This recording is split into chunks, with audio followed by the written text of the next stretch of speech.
The champagne was still cold when Vivien Ashford destroyed her husband's life in front of 400 people, and she did it with a smile that never once reached her eyes.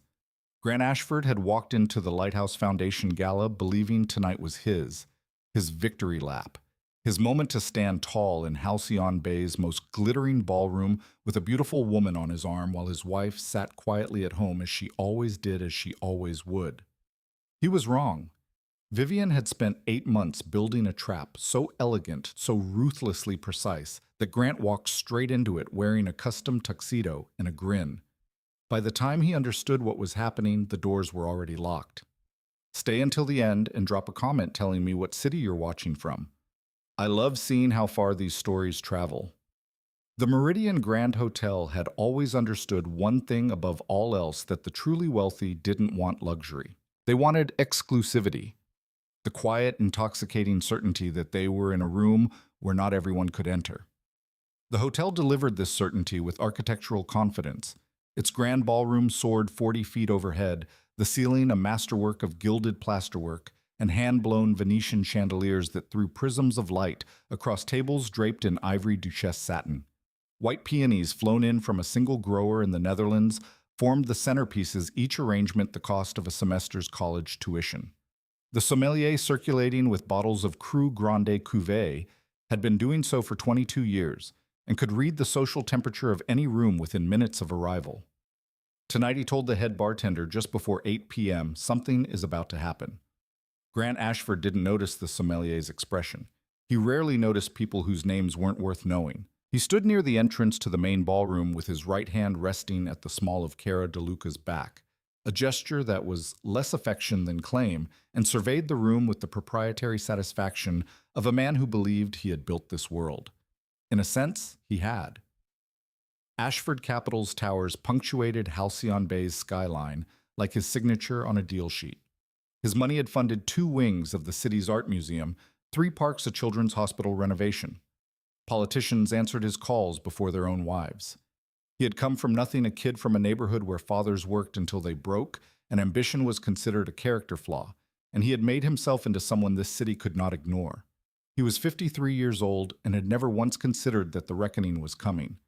Cara glowed at his side. That was the only word for it. She wore a column of crimson silk that moved like liquid fire when she walked. Her dark hair swept into an updo that showed off the diamond earrings Grant had purchased 6 weeks ago.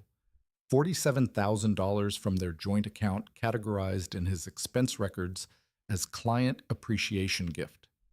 She was 28, sharp-eyed and hungry in that particular way of beautiful young women who had learned early that ambition and proximity to powerful men were not incompatible. She worked in brand strategy at a boutique firm that consulted occasionally with Ashford Capital. Plausible deniability, Grant had thought when they started. Professional crossover. Nothing that couldn't be explained. People are staring, Cara murmured, her lips forming the words like a private smile. Of course they are, Grant replied, his voice carrying the casual warmth of a man who had never once questioned whether he deserved to be stared at. You look extraordinary. But even as he said it, he felt it, the quality of the attention in the room, something that wasn't quite admiration, glances that held a fraction of a second too long, conversations that quieted as they passed and resumed in their wake with a different pitch. He had built his career on reading rooms, boardrooms, courtrooms, the invisible theater of negotiation. He knew the difference between a room that feared you and a room that was waiting for something. This room was waiting for something. Grant, a voice materialized at his left, Diana Chen, wife of the city comptroller, materializing from the crowd with champagne in hand and a smile tuned precisely to the frequency of trouble. How wonderful! And Cara, isn't that a Marquesa of the Fall collection absolute statement? Thank you, Cara said, her grip on her clutch tightening by a millimeter. Will Vivien be joining us tonight? Diana asked. The sweetness in her voice had the chemical quality of artificial flavoring present, insistent and slightly wrong. I haven't seen her at one of these in ages, such a shame. She always made the room. She sends her apologies, Grant said smoothly. She wasn't feeling well. What a pity. Diana's eyes caught the light, dark, amused, knowing. I'm sure the evening will be memorable regardless. If you'll excuse me, I simply must find the Hendersons before the program begins." She drifted away through the crowd, and Grant watched her go with the pricking sensation of a man who has heard a punchline he doesn't yet understand. "That was strange," Kara said quietly. "Diana Chen has never said an uncomplicated thing in her life." He reached for his phone, checked his messages with the reflexive anxiety of a man whose empire required constant surveillance. 3 business emails. A text from his COO about a permitting delay on the North Side project. Nothing from Vivien. Nothing unusual. The normal machinery of his life operating exactly as designed. So why did the back of his neck feel like ice? The ballroom continued to fill. Senator Alan Rhodes worked the room with the practiced ease of a man whose career depended on making everyone feel like the most important person present. Tech billionaire Carter Wu stood with his usual circle dissecting valuations in whispers that carried like shouts to practiced ears. The Halcyon Bay social establishment, a world Grant had entered not by birth, but by sheer relentless, occasionally ruthless determination, settled into its customary tableau of inherited wealth and acquired influence. Grant had never fully belonged here, and he had spent 30 years pretending otherwise. His father, James Ashford, had run a small electrical contracting business in a working-class neighborhood on the west side of Halcyon Bay. When Grant was 15, James Ashford's business failed. Not spectacularly. Not with the dramatic collapse of fraud or recklessness, but with the slow grinding humiliation of a man who had worked honestly and still lost. Medical debt. A market that shifted. A partner who skimmed the books for 2 years before Grant's father discovered it too late. James Ashford spent the rest of his life smaller than he'd been before, and Grant spent the rest of his life making certain he would never be. Vivien Halcourt had been the door. That was the truth Grant had buried beneath 23 years of convenient narrative, but it was the truth nonetheless. When he had met her at a charity function in his late 20s, him just starting to make noise in commercial real estate, her, the daughter of Halcyon Bay's most storied family, he had seen not just a beautiful, gracious woman, but a key. The Halcourt name unlocked rooms that money alone could not open. Her connections had secured the financing for his first major development when no bank would give a self-made unknown the time of day. Her presence at his side had legitimized him in circles that still beneath their polished surfaces cared about bloodlines and founding family credibility. He had told himself he loved her. For a time he probably had. But love and utility had become so intertwined in Grant Ashford's emotional vocabulary that he could no longer distinguish between them, and at some point he could not have named when Vivien had quietly transformed from a person into a function. She ran her foundation. She attended her committees. She organized the household with the invisible precision of someone who had been trained from childhood to make complex things appear effortless. She asked nothing of him except occasional presence at social obligations, and he had found her accommodating nature so reliable, so entirely predictable, that he had stopped noticing her altogether. Kara had arrived 9 months ago, like a disruption in a signal he'd stopped expecting. She laughed at his observations. She looked at him with the frank, uncomplicated want of someone who had not yet had time to catalog his failures. Being with her felt like breathing after years of shallow air. He had told himself it wouldn't matter. Vivien wouldn't know.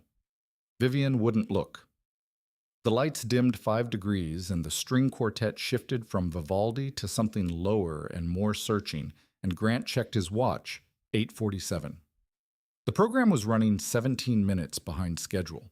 That was unusual for an event Vivien had personally helped organize in previous years, though this year she had reportedly stepped back from committee work. Another thing he had noticed and then immediately discarded. Then the main ballroom doors opened and every head in the room turned. Vivien Ashford entered the Meridian Grand like a woman who had been waiting her whole life for this particular moment and had decided she would arrive at it on her own terms. Grant's breath left him in a way that had nothing to do with desire and everything to do with recognition. He had not seen his wife in 4 days. He had told her he was in Denver for a development summit, when in fact he had been in the downtown apartment he'd leased through Coastal Meridian LLC with Kara in what he privately thought of as his other life. In those 4 days, Vivien appeared to have shed something. She came through the doors wearing a gown of deep champagne gold that moved like poured metal, the structure of it architectural without being severe. The Halcourt family emeralds pieces that had graced his wife's grandmother at her coming-out ball in 1961, pieces that belonged in museum cases and insurance company nightmares, were at her throat and wrists throwing green fire with every step. Her auburn hair was swept into a chignon that showed the line of her jaw, the intelligent precision of her gray eyes, the faint smile that was carved from something harder than happiness. She moved through the room with the unhurried confidence of someone who expected deference, and had simply ceased to be surprised by receiving it. At her side walked a man Grant recognized in the way you recognize a diagnosis, with the instantaneous full-body certainty that something serious was about to be required of you. Elliot Voss was not a man who attended charity galas. He was the kind of attorney other attorneys called when they had exhausted their other options, and their clients' futures had narrowed to a single treacherous corridor. He orchestrated hostile takeovers, defended executives when fraud charges materialized like thunder after a long-building storm, and had built a reputation for dismantling opponents so completely that their legal teams typically advised surrender within 72 hours. He had silver hair and the particular stillness of someone who was always calculating and never rushed, and he was walking beside Vivien Ashford with the easy familiarity of a man who had been her ally for some time. "Is that Elliot Voss?"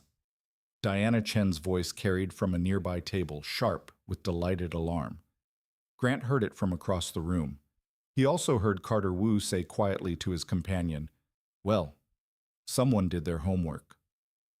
Kara had gone very still beside him. Her champagne had stopped halfway to her lips. "Grant," she said carefully. "Who is that man with her attorney?" Grant said. The words came out rougher than he intended, scraped against something inside him. "Her attorney." Kara set her champagne down. "Her attorney came to a charity gala." "Don't—" He stopped himself. "Just stay calm." He watched Vivien move through the room. She stopped to embrace two women from the Halcourt family circle, accepted a kiss on the cheek from Senator Rhodes, with the warmth of an old friend paused to admire someone's necklace with what appeared to be genuine interest. She was greeting people, working the room. The smile she wore was the kind that had taken years to perfect, warm enough to disarm, composed enough to signal that she was not here to be disarmed. And then, with the deliberate inevitability of a chess piece completing its move, she turned and walked directly toward table 7. Grant's table. He had time to catalog 3 possible approaches: denial, misdirection, the charm offensive he had deployed in 100 hostile negotiations, and time to understand with a certainty that settled in his chest like cold water that none of them would work. Whatever this was, it was not improvised. Whatever this was, she had been planning it for longer than tonight. "Grant." Vivien's voice was warm and melodious, precisely calibrated to carry to every person at the surrounding tables without appearing to project. "What a wonderful surprise. I wasn't sure you'd make it back from Denver in time." The trap was flawless. If he acknowledged the Denver lie, he would have to explain why he was here when she believed him to be there. If he denied it, he would seem confused about his own movements. There was no clean exit. "Change of plans," he said, rising from his seat with the automatic courtesy his mother had drilled into him before everything fell apart. "The morning sessions wrapped early. I took the afternoon flight back." He paused. "I didn't want to wake you when I got in." How thoughtful. Something moved behind her gray eyes, a flash of something so precisely controlled it was almost invisible. Almost. "And you must be Kara DeLuca." She turned to Kara with a smile of such terrifying warmth that Kara actually took a small involuntary step backward. "I've heard quite a bit about you." Kara's color, which had been draining steadily since Vivien entered the room, finished the job. "Mrs. Ashford, Please, Vivien." She tilted her head and studied Kara with the clinical appreciation of someone assessing a piece of auction art, noting the provenance, gauging the asking price, deciding what it was actually worth. "That gown is extraordinary. Marchesa, yes. The crimson from this fall's collection." She paused, and the pause had weight. "And the earrings. Cartier. Gorgeous taste." Her gaze lingered a half-second. "Truly." The silence at table 7 had the quality of held breath. Vivien turned, expanding her attention to include the full table with the gracious ease of a woman who had spent a lifetime commanding rooms without appearing to do so. Diane Richard, always a pleasure. Charles, your renovation of the Whitmore building made the architectural review's list this year, I saw. Truly magnificent work. She nodded to each in turn, receiving the kind of murmured responses that come from people who are trying to determine what they are witnessing before committing to a reaction. Vivien, said Pauline Vandermeer carefully, her jeweled hand momentarily still on her champagne stem. We didn't expect you tonight. What a lovely surprise. I almost didn't come, Vivien admitted, her tone light, conversational, entirely at ease. Elliot convinced me it would be worth the trip. She half turned to acknowledge Voss, who offered the table a slight practiced smile that communicated nothing except the controlled patience of a man who had learned long ago that every room eventually came to him. You all know Elliot Voss, I imagine. A chorus of careful greetings, the kind of greetings you offer a loaded weapon when someone else is holding it. We should find our seats, Vivien said, and the pleasantness in her voice was so complete, so uncracked, that it was itself a form of threat. The program will be starting soon, and I have a feeling this evening is going to be quite memorable.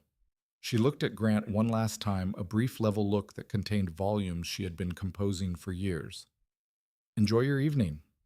She swept away toward the head table, Elliot Voss following in her wake, and the silence she left behind her had the quality of aftermath. Thomas Wu, who had rotated to a nearby table and caught the exchange, leaned toward his companion and said very quietly, I need to see what happens next. At table 7, nobody spoke for a long moment. Then Charles Whitmore, the architect, cleared his throat. That, he said, with the careful understatement of a man choosing his words from a very small inventory of safe ones, was the most elegant thing I have ever been frightened by. Grant had reached for his water glass without consciously deciding to. His hands needed something to do, needed to be occupied with something ordinary before they betrayed him. Vivien knew about Kara. Of course she knew. The certainty arrived not as surprise, but as the recognition of a truth he had been actively not thinking about for months. Vivien was not an inattentive woman. She had never been an inattentive woman. He had simply arrogantly decided that her attention was directed elsewhere, at the foundation, at her committees, at the decorative periphery of their life together, and that this meant she wasn't watching. She had been watching. She had been planning. Grant, Kara's voice was barely a sound. I should go. I should have already... If you leave now, he said quietly, without looking at her, every person in this room will spend the rest of the night talking about it. He picked up his water glass, set it down, picked up his phone and stared at the screen without seeing it. Stay calm. She's making a point. We'll sort it out later after when we're not... When we're not what? Kara said, and there was something new in her voice. Not fear, anger. When we're not in a room with 400 people and a woman who just looked at me like she already knows exactly how this ends. Grant didn't answer.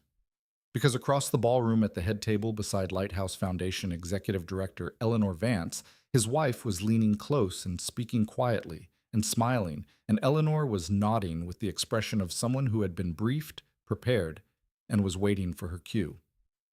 The lights dimmed further, and the string quartet brought their piece to a close, and Eleanor Vance rose from her seat and made her way to the podium with the brisk warmth of a woman who genuinely loved the work and was trying to remember in this moment to act like nothing unusual was happening. Good evening, everyone, and welcome to the 32nd Annual Lighthouse Foundation Gala. Her voice carried easily through the ballroom's acoustics, warm and clear. On behalf of our board and our staff, and the 812 young people we served this year, thank you. Thank you for being here. Thank you for the extraordinary generosity that makes this work possible. Applause. Genuine generous, the warm wash of people who had come here to feel good about themselves and were succeeding. Grant barely heard it. His attention had locked on Vivien the way attention locks on the source of danger, involuntarily completely unable to look away. She sat with her hands folded in her lap, and her expression open and pleasant, and utterly still, the way a river is still in the moment before the current shows. Before we move into our program this evening, Eleanor continued, I am thrilled to share some extraordinary news. She paused, and the ballroom leaned almost imperceptibly forward. This afternoon, we received a donation that will change what this organization is able to do, not just this year, but permanently. A contribution that will allow us to open our second facility, double our capacity, and establish an endowment that will fund our vocational programs for generations. Another pause. Our donor has asked to make this announcement personally. Please join me in welcoming to this stage Vivien Ashford. The applause was immediate and full-throated, the kind of applause that comes from genuine surprise, from genuine admiration, from the social pleasure of watching someone unexpected step into the spotlight. Vivien rose with unhurried grace, crossed to the podium, accepted the microphone from Eleanor with a warm nod. Grant's hands found the edge of the table. She waited. She was exceptional at waiting. He had always known, this had always vaguely resented it. This capacity she had for stillness, while he vibrated with the need to act, to move, to press forward. She waited until the applause subsided completely, until the room was genuinely quiet, until 400 people were giving her their attention, the way you give attention to something you sense might be important. "Thank you, Eleanor," Vivien began, her voice clear and rich. "And thank you all for being here tonight. I've supported the Lighthouse Foundation for 14 years because I believe without qualification that every young person deserves a safe place to sleep, a path forward, and adults who refuse to stop fighting for them. Eleanor and her team save lives. I don't say that for effect. I say it because it's true, and because this room has the power to make that work larger." A small, genuine murmur of assent. Grant gripped the table. "Tonight I am honored to announce a donation of $7 million to the Lighthouse Foundation to fund the opening of the Eastside facility, to establish the Halcyon Endowment for vocational training, and to ensure that Eleanor's team never has to wonder whether the lights will stay on." The ballroom erupted.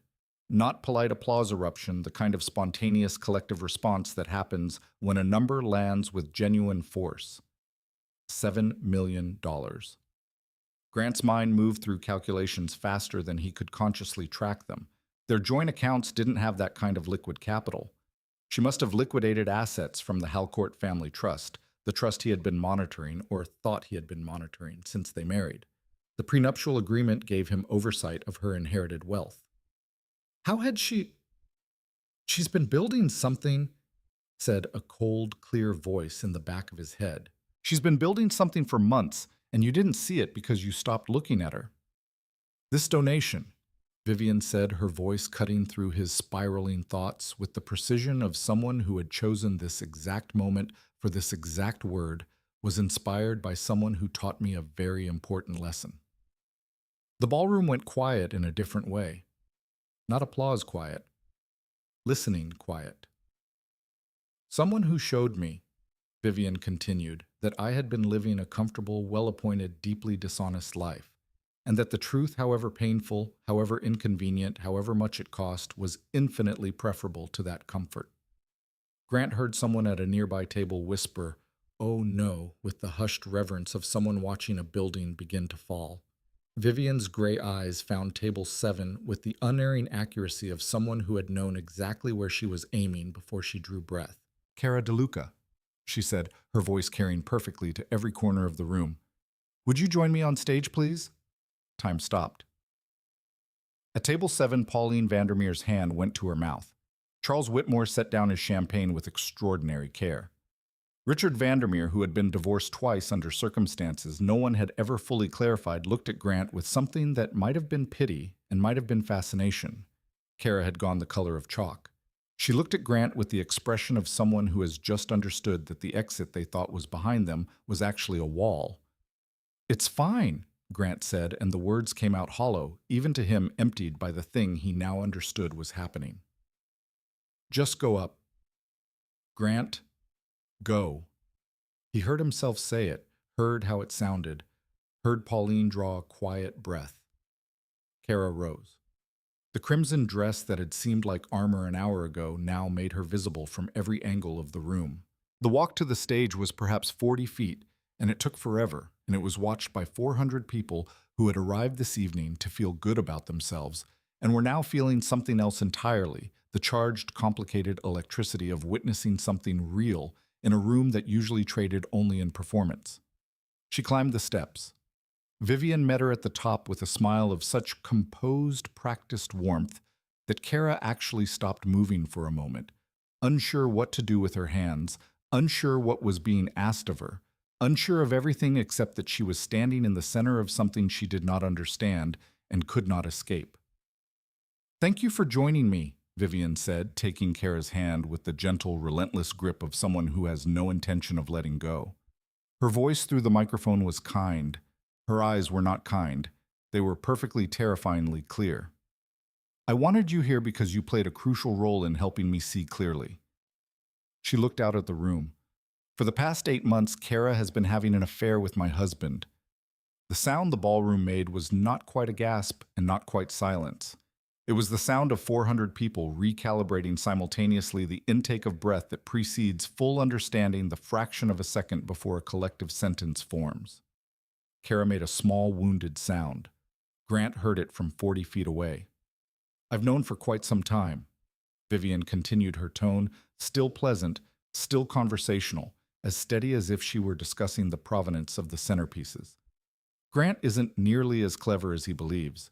The shell company he used to lease the downtown apartment, Coastal Meridian, LLC.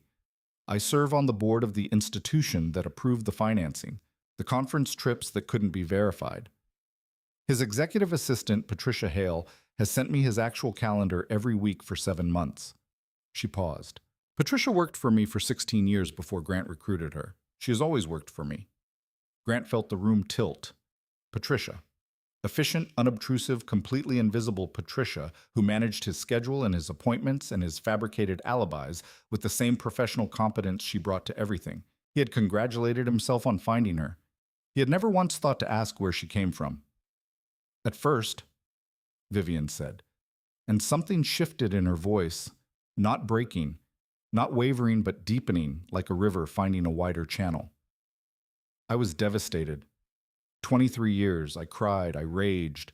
I considered the standard options, confrontation, a quiet divorce, the polite fiction of pretending I didn't know while we both performed contentment for the benefit of our social calendar." She paused. The room waited. But then I understood something.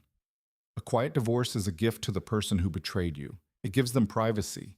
It lets them shape the story. It gives them a version of events in which they are a person who made mistakes, rather than a person who made choices, repeated deliberate, costly choices, and gambled that their spouse was too invested in appearances to do anything about it. She looked at Grant, then directly fully across the distance of the ballroom, with its crystal light and its cream-draped tables, and its 400 witnesses, and the look was not hatred. Hatred would have been easier. It was something colder and more final, the look of a woman who had finished grieving and was now simply attending to what needed to be done. "Grant, darling," she said, "you should probably pay attention to what happens next." He did not move. He could not have moved if someone had offered him everything he had ever wanted in exchange for standing up. Around him, table 7 had gone so completely still that he could hear the chandeliers above him swaying almost imperceptibly in the ventilation current, throwing their fractured light across the room like something being taken apart and scattered. Vivien reached into the small evening bag at her side and removed her phone. "I want to be very clear," she said. "I'm not doing this out of spite. I'm not doing this for sympathy or for spectacle. I'm doing this because I spent 23 years making myself smaller, quieter, more convenient, more accommodating, more useful to a man who mistook my grace for weakness and my patience for blindness. I organized his life. I opened doors he could never have walked through on his own. I gave him my family's credibility, my family's name, my family's connections, and asked nothing in return except the basic dignity of honesty. And Grant chose every day for 8 months to lie instead." In the silence, Grant could hear his own pulse. "So tonight," Vivien said, "I am filing for divorce." She let it land. She let it sit in the air of the room for 3 full seconds, the particular length of time she had clearly calculated to allow the fact to settle into understanding. The papers were submitted to the Halcyon Bay County Court at 4:45 this afternoon. From the head table, Elliot Voss rose from his seat. He moved to the stage with the unhurried certainty of a man executing a plan that has been drilled to precision, a slim leather portfolio in his hands, his silver hair catching the spotlights in a way that made him look in this moment genuinely formidable. "The divorce filing," Voss said, his voice carrying the detached authority of someone narrating a procedure, "is comprehensive. But that's not, as Vivien indicated, the most interesting development this evening." He opened the portfolio. Ashford Capital is structured as a privately held corporation. Grant holds 42% of shares. Vivien holds 18% shares that Grant insisted she receive in lieu of other financial arrangements in their prenuptial agreement. The remaining 40% has historically been distributed among various investors and silent partners. He looked up briefly. Over the past 7 months, Vivien has been systematically acquiring those outstanding shares through a series of private transactions. She has been patient, thorough, and I am pleased to say completely successful. He paused. As of this morning, when the final transfer cleared, Vivien Ashford controls 51% of Ashford Capital. She is the majority shareholder. As of tomorrow, when the remaining filing documents are processed with the state, she is the company's controlling interest. The ballroom erupted. Not the warm eruption of the donation announcement, something rawer, gasps that became exclamations. A few shattered laughs from people who couldn't yet decide whether this was triumph or disaster. The specific sound of 400 people reconsidering everything they thought they understood about a situation they had been witnessing for years without seeing. Grant felt the floor disappear beneath him. He said "how" out loud. He didn't intend to. The word escaped his lips before he could contain it loud enough that Charles Whitmore turned to look at him, loud enough that a nearby table went quiet. 51%. The number moved through his understanding like a blade. He would have been notified. He had structures in place, alerts, provisions in the shareholder agreement he had personally designed to protect his control. He would have, unless the investors who sold to her were people she had cultivated in advance. Unless the meetings, he had skipped the board meetings he had relocated from his calendar to spend time with Kara, had been the meetings in which those sales were discussed and arranged. Unless his certainty that he controlled everything had blinded him to the thing that was actually happening, which was that his wife, whom he had long since stopped crediting with strategic capability, had been executing a plan while he was otherwise occupied with feeling young again. She had used his own arrogance as cover. He had given it to her freely, endlessly, without once asking why she never pushed back anymore. Vivien's gaze found him across the room, and her expression held something he had never seen in 23 years of marriage: pity. Not the pity of someone who still loves you and grieves your loss. The pity of someone who has finished grieving and is now simply watching the understanding arrive in someone who took too long to look. "You want to know how Grant," she said, and the microphone carried her voice to the farthest corners of the room. "I'll tell you. First, I used my family connections, the ones you married me, for the ones you stopped valuing the moment they finished opening the doors you needed. I called in favors. I made introductions. I explained very honestly that I was building something for myself and that selling to me was in everyone's best interest." A small pause. "Second, I used the Halcourt family trust, the one you've always called old money nonsense. It turns out to be considerably more liquid than you realized. I've had better financial advisors than you knew about." She tilted her head. "And third, I was patient, which you taught me, actually.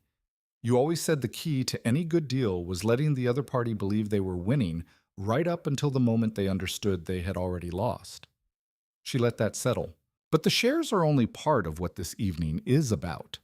She scrolled her phone. "Grant didn't just betray me emotionally.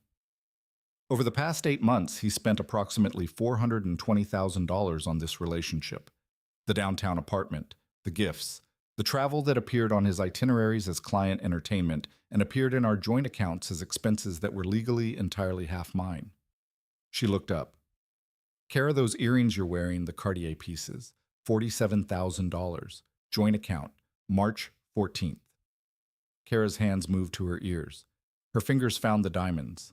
She pulled them off with shaking hands, and when they fell from her fingers and hit the stage floor with 2 small, precise sounds, the room absorbed those sounds in absolute silence. "I have documentation," Vivien said. "Bank statements, card receipts, messages, all acquired through entirely legal means, given that the accounts in question are jointly held, and the company accounts are now mine to audit as majority shareholder." She looked out at the room. "Would you like some highlights?" Grant stood. His chair scraped loudly, the specific sound of a man standing when he should have stayed seated standing, because standing felt like resistance even when it was only reaction. "This is insane," he said, and he heard his voice in the room amplified by silence, by attention, by 400 people waiting to hear what a man says when everything he has built is being dismantled in front of him. Vivien, if there are issues in our marriage, we can discuss them privately, like, sit down, Grant. Her voice cut through his like a blade through something that was already mostly severed. Clean, absolute, final. He had never heard her use that voice in 23 years. She had disagreed with him. She had argued occasionally in the careful, measured way she approached everything. But she had never until tonight weaponized her voice, never turned it into something sharp. He sat down. The financial irregularities extend beyond the affair, Elliot Voss added seamlessly, as though this were a well-rehearsed presentation, which Grant understood now it was. Grant has been manipulating Ashford Capital's internal financials to inflate his personal compensation while minimizing distributions to other shareholders, including Vivien. We have documented approximately $2.3 million in questionable transactions over the past 4 years. Add the tax exposure from the Shell Corporation activity, and we're looking at potential criminal liability on multiple counts. He closed his portfolio. Fraud, embezzlement, misappropriation of corporate assets. Grant felt the sweat forming at the edge of his collar despite the room's air conditioning. Criminal. The word landed differently than the others, not emotional, procedural, real in a way that corporate humiliation was not. Now. Vivien reclaimed the microphone and looked at him directly, and the look was not unkind, which was the worst thing about it. Unkindness would have been something to resist. What she offered him was the composed, measured attention of someone who was about to give you information you needed and hoped you were finally ready to receive it. Before anyone in this room concludes that this is vindictiveness in evening wear, let me be direct. I'm not interested in destroying Grant for the sake of destruction. I'm interested in accountability. I'm interested in ensuring that this particular pattern of taking someone for granted, of treating their patients as permission, of leveraging their restraint as a weapon against them, ends here tonight in this room with witnesses. She looked at him. Grant, here is what happens next. Her voice was perfectly steady. Option 1, you accept the divorce terms Elliot will present to you this evening. Under those terms, you retain 25% of Ashford Capital, enough to remain by any objective measure a wealthy man, not enough to retain control. You will sign a full confession detailing the financial irregularities which Elliot will hold in escrow and release to the appropriate authorities only in the event that you contest the divorce attempt any form of retaliation or violate the terms of the settlement. You will agree to a non-disparagement provision, a 5-year no-contact order, except through legal counsel, and a quiet, orderly exit from public life. She paused, and Grant heard the quiet in the room, the specific silence of 400 people holding their breath. Option 2, you fight me. You contest the divorce. You challenge the share transfers. You make this complicated in court. And I will spend every dollar of the Halcourt family fortune, which is, as we have established, considerably more than you realize, to make sure that you become the most thoroughly documented cautionary tale in the history of this city's business community. Every message, every receipt, every transaction, every deal that benefited from my connections while you dismissed the source as decorative old money. I will press every criminal charge. I will ensure that every business relationship you have ever had is audited, scrutinized, and reported.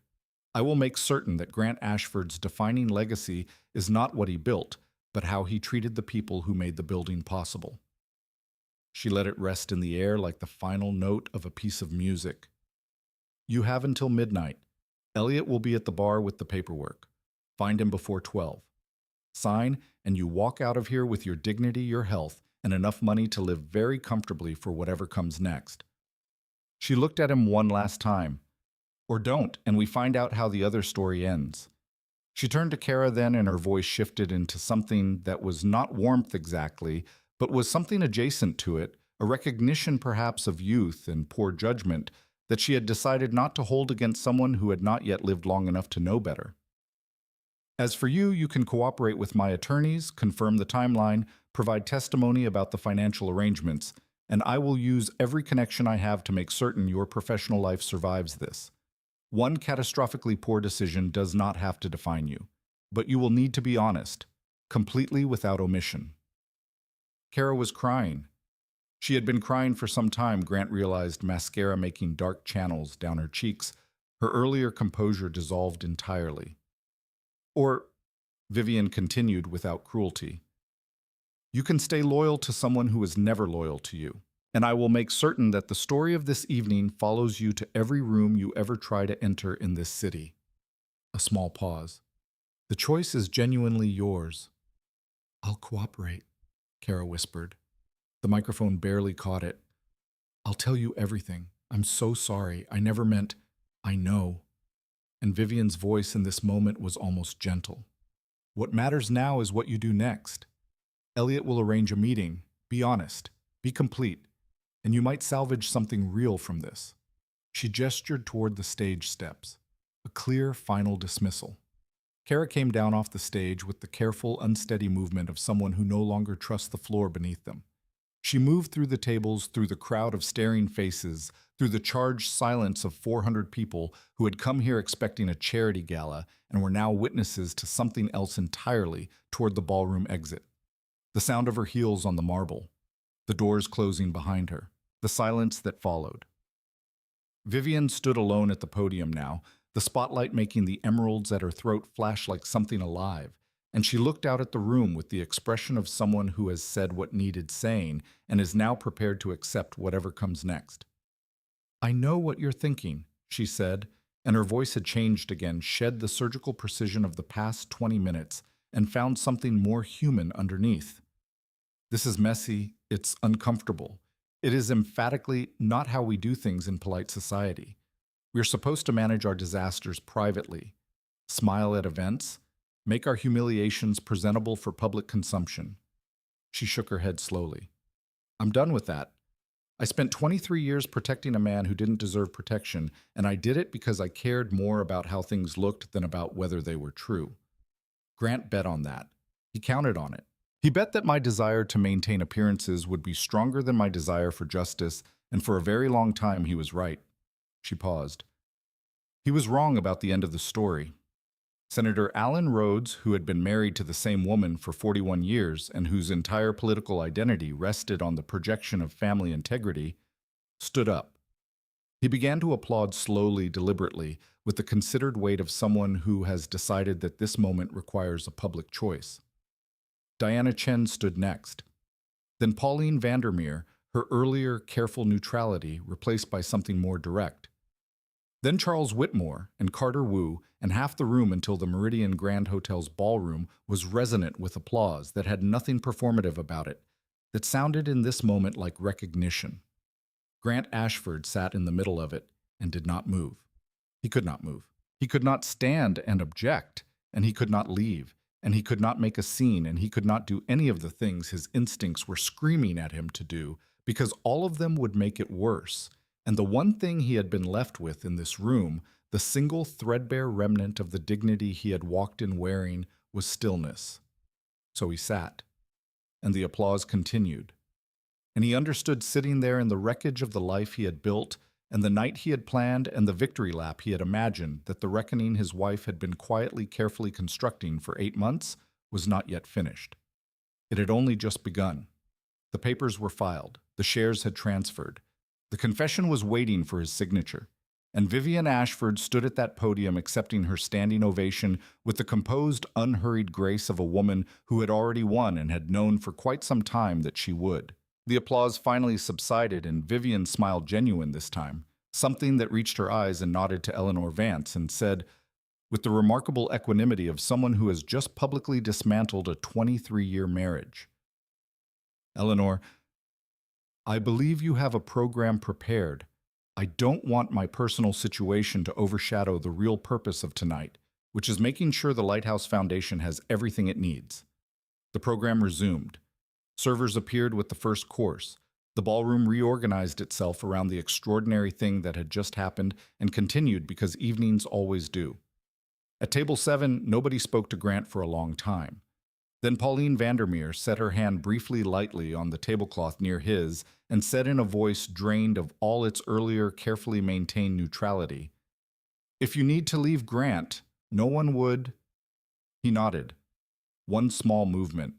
He stood. He walked.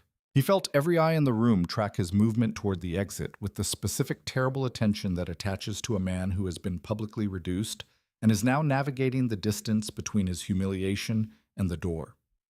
In the lobby of the Meridian Grand, the cool marble air hit him like something physical, and Grant Ashford stopped walking and stood there for a long moment with his bow tie loosened and his hands at his sides, and the sound of the string quartet drifting from the ballroom like something from another life. "Mr. Ashford." Elliot Voss had materialized behind him, portfolio in hand, expression professionally neutral. "I have the documents," Voss said. "If you'd prefer to review them tonight rather than waiting, I've taken the liberty of reserving a private room." Grant looked at him. "It's not even 9 o'clock.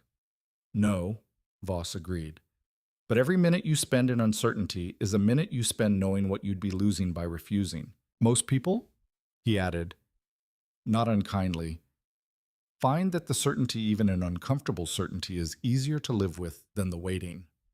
Grant looked at the lobby, at the marble floors and the gilded mirrors and the potted orchids, and all the elegant architecture of a world that had in the past 40 minutes become somewhere else entirely. "Where?" he said. Elliot Voss pointed to a corridor off the main lobby. "In there. Take your time." Grant Ashford walked toward the corridor. Behind him, through the doors he had left behind the lighthouse foundation, Gala continued.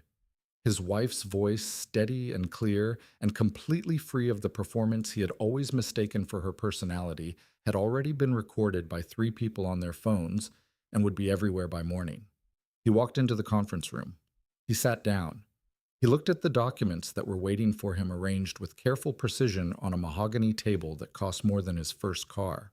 And in the quiet of that small, elegant room, with the sounds of the evening muffled behind him, like a life he was already leaving, Grant Ashford began to understand, not yet fully, not yet in the way that would eventually change him, but for the first time, that what was happening to him was not an injustice.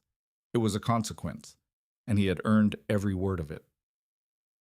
The conference room off the Meridian Grand's main lobby had been designed for exactly this kind of moment, the quiet aftermath of public spectacle, the room where deals were signed and fates were formalized and people sat across mahogany tables trying to hold themselves together long enough to make the decisions that would determine everything that followed.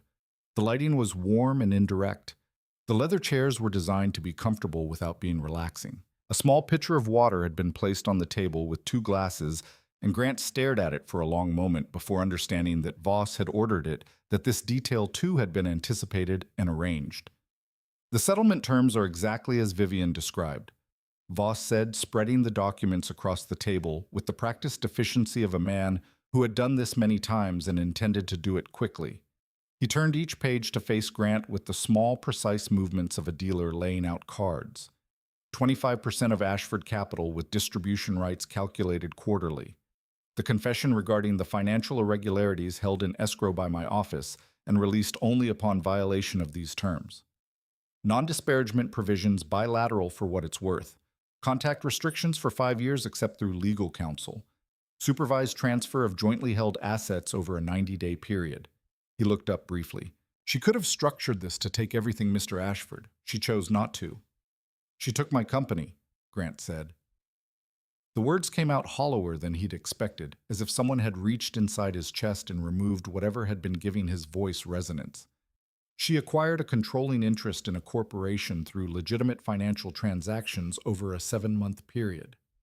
Voss's correction was gentle but absolute. "There's a meaningful legal distinction. More importantly, there's a practical one. She earned it. The question in front of you isn't whether the situation is fair. The question is whether you intend to make it worse." Grant picked up the pen Voss had placed beside the signature lines. It was a good pen, heavy, balanced, the kind you noticed in the hand. He stared at his name printed at the bottom of the first document and thought about the 15-year-old who had watched his father sign papers in a lawyer's office, not entirely unlike this one, the slow, defeated curve of his father's signature on documents that meant the business was gone. He had promised himself standing in that room that he would never be that person, that he would never be brought low by forces outside his control, would never be the one sitting in the small chair while someone else held the terms. "If I sign this," Grant said slowly, "what happens to the company? Vivien has made her plans fairly clear. She doesn't know how to run a development company. He heard himself say it. He heard how it sounded. He watched Elliot Voss's expression shift by approximately 3 degrees. Not quite pity, not quite contempt. Something in between. Mr. Ashford, Vivien has a degree in economics from Yale. She has served on the boards of 4 major regional corporations for the past decade. She has managed a charitable foundation with a $38 million endowment for 14 years. An endowment she grew from $22 million when she took it over. The organizational infrastructure, stakeholder relationships, and fiduciary judgment required for that kind of work are not, a very slight pause, decorative accomplishments. Voss folded his hands. She will be fine. More than fine if I'm being candid, which is not something I'm usually paid to be. Grant looked at the signature line. He thought about all the board meetings he had skipped in the past 8 months, the standing quarterly reviews, the strategy sessions, the shareholder calls he had delegated to his COO, without entirely knowing why, without examining the impulse, simply following the easier path of letting things run themselves, while he was elsewhere doing something that felt more urgent and turned out to be neither. He thought about the investors he had considered reliable silent partners, men and women whose loyalty he had taken for granted, the way he had taken for granted everything that didn't demand his immediate attention. They had sold to Vivien. They had sold to her because she had asked them to, because the Halcourt family name had opened the door to that conversation the way it had opened every door she had ever walked through on his behalf. And he had been so convinced that her connections existed only to serve his purposes that he had never once imagined she might use them for her own. He had built his empire on his refusal to be underestimated, and then he had spent 23 years underestimating the person who was closest to him. Grant signed. His signature looked wrong on the page, smaller than usual. Slightly shaky, the signature of a man whose hand knew something his mind was still trying to deny. He moved through the documents methodically, initialing where Voss indicated signing, where required the 20 minutes it took to dismantle 2 decades of marriage, feeling both endless and incomprehensibly brief. When it was done, Voss collected the papers with the same quiet efficiency he had brought to everything. This evening, returned them to the portfolio and stood. The divorce will be finalized in 60 days per state statute, he said. My office will handle all subsequent communications. Do not contact Vivien directly. Do not attempt to access the Riverside house. Your belongings will be packed and delivered to whatever address you provide within 48 hours. Do not attempt to access joint accounts or company resources except as explicitly provided in the settlement. Any violation triggers release of the confession and potential criminal referral. He paused. Do you have questions? No, Grant said. The word came out hollow. Voss nodded once with the brisk finality of someone closing a case file and left. Grant sat alone in the conference room for a long time. Through the wall, he could hear the muffled sounds of the gala, continuing cutlery on china, the warm murmur of conversation rebuilding itself after rupture, the string quartet playing something that sounded from this distance almost cheerful. The evening going on, the world reorganizing itself around the space where he had been and finding it needed less room than expected. His phone buzzed. His driver. Out front whenever you're ready, sir. He stood. He straightened his jacket, the reflex of a man who has spent his entire adult life making sure he looked like he had everything under control. He walked through the lobby and out through the front doors of the Meridian Grand Hotel into the Halcyon Bay night, which was warm and clear and entirely indifferent to what had just happened inside. The car ride to the Riverside house passed in silence. Grant watched the city move past the windows, his city, the skyline he had spent 30 years reshaping towers with his name on them, catching the light in ways that had always felt like evidence of his own importance. They felt like something else now. Monuments to a version of himself that was being discontinued. The house was lit when they pulled up. That was wrong. He had expected darkness. Vivien was at the gala, had been at the gala. But something had been arranged. He understood for the house to be lit, and for him to arrive at it for the last time without her being there to witness his arrival. He went inside. He walked through rooms that had stopped belonging to him at 4:45 that afternoon, even though they didn't yet know it. He found the study, and the bar cart, and the scotch that was older than the marriage, and he poured himself a glass and stood at the window overlooking the manicured garden and tried to feel something other than the hollow ringing numbness that had settled in his chest somewhere around the moment his wife had looked at him across a ballroom with pity. His phone flooded with messages over the next hour. He read none of them. He refilled his glass and sat at his desk and stared at a computer screen showing tomorrow's calendar full of meetings he would never attend, commitments to a schedule that no longer existed, and tried to locate somewhere inside himself the anger he was supposed to feel. It wasn't there. What was there instead was the memory of Vivien walking into that ballroom. The gold dress and the emeralds and the way she had moved through the room as if she had always known she owned it and had simply been waiting for the appropriate occasion to say so out loud. He had known her for 25 years. He had been married to her for 23. And the woman who had entered the Meridian Grand tonight was someone he did not recognize, or more precisely was someone he recognized as a version of Vivien that had always existed that he had somehow never managed to actually see. One email stood apart from the flood of messages sent 40 minutes ago from an address he didn't know, valcourt.personal@heartmail.com. His wife's private account, the one she had always had, the one he had never been given. He opened it. Grant. By the time you read this, everything will be filed and official. I want you to understand something. Nothing I did tonight was impulsive or emotional. I have been thinking about this for a very long time, and every decision was made carefully and with full understanding of what it would cost me as well as you. I'm not writing to extend the evening's proceedings. I'm writing because there is one thing I want you to know, not as part of a legal case or a public statement, but simply as a truth. I did not do this because I hate you.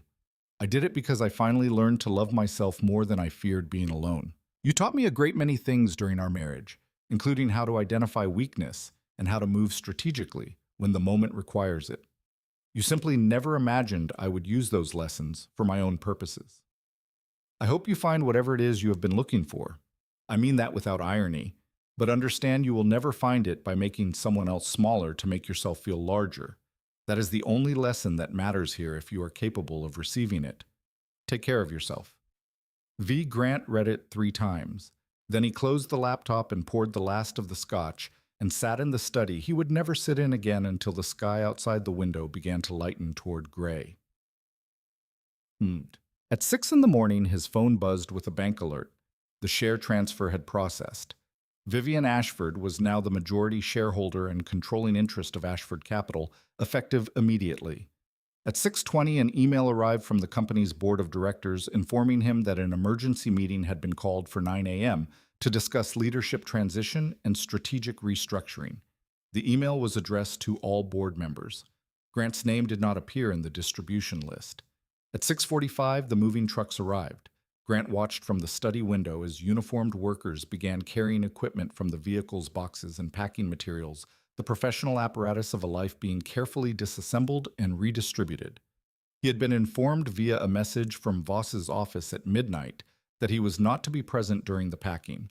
His belongings would be delivered within 48 hours to whatever address he provided. He texted the address of the Meridian Tower corporate suites, which Voss had apparently already reserved on his behalf, and then stood in the study for one last careful walk through the house. He trailed his fingers along the walls of the corridor, looked into the kitchen where he had never cooked but had eaten breakfast every morning prepared by their longtime housekeeper. He stood in the doorway of the formal dining room where they had hosted 2 decades of dinner parties for people who were probably at this hour forwarding screenshots of last night's gala to their group chats.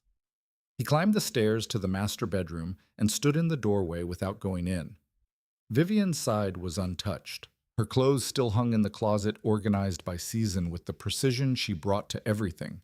Her reading glasses sat on the nightstand beside 3 books she'd been working through in rotation.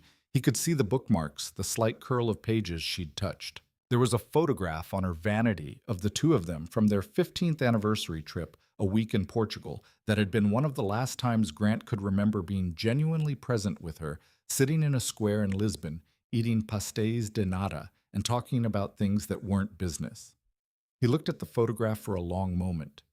Then he went downstairs, picked up the single suitcase he had packed the night before, and walked out of the house without looking back.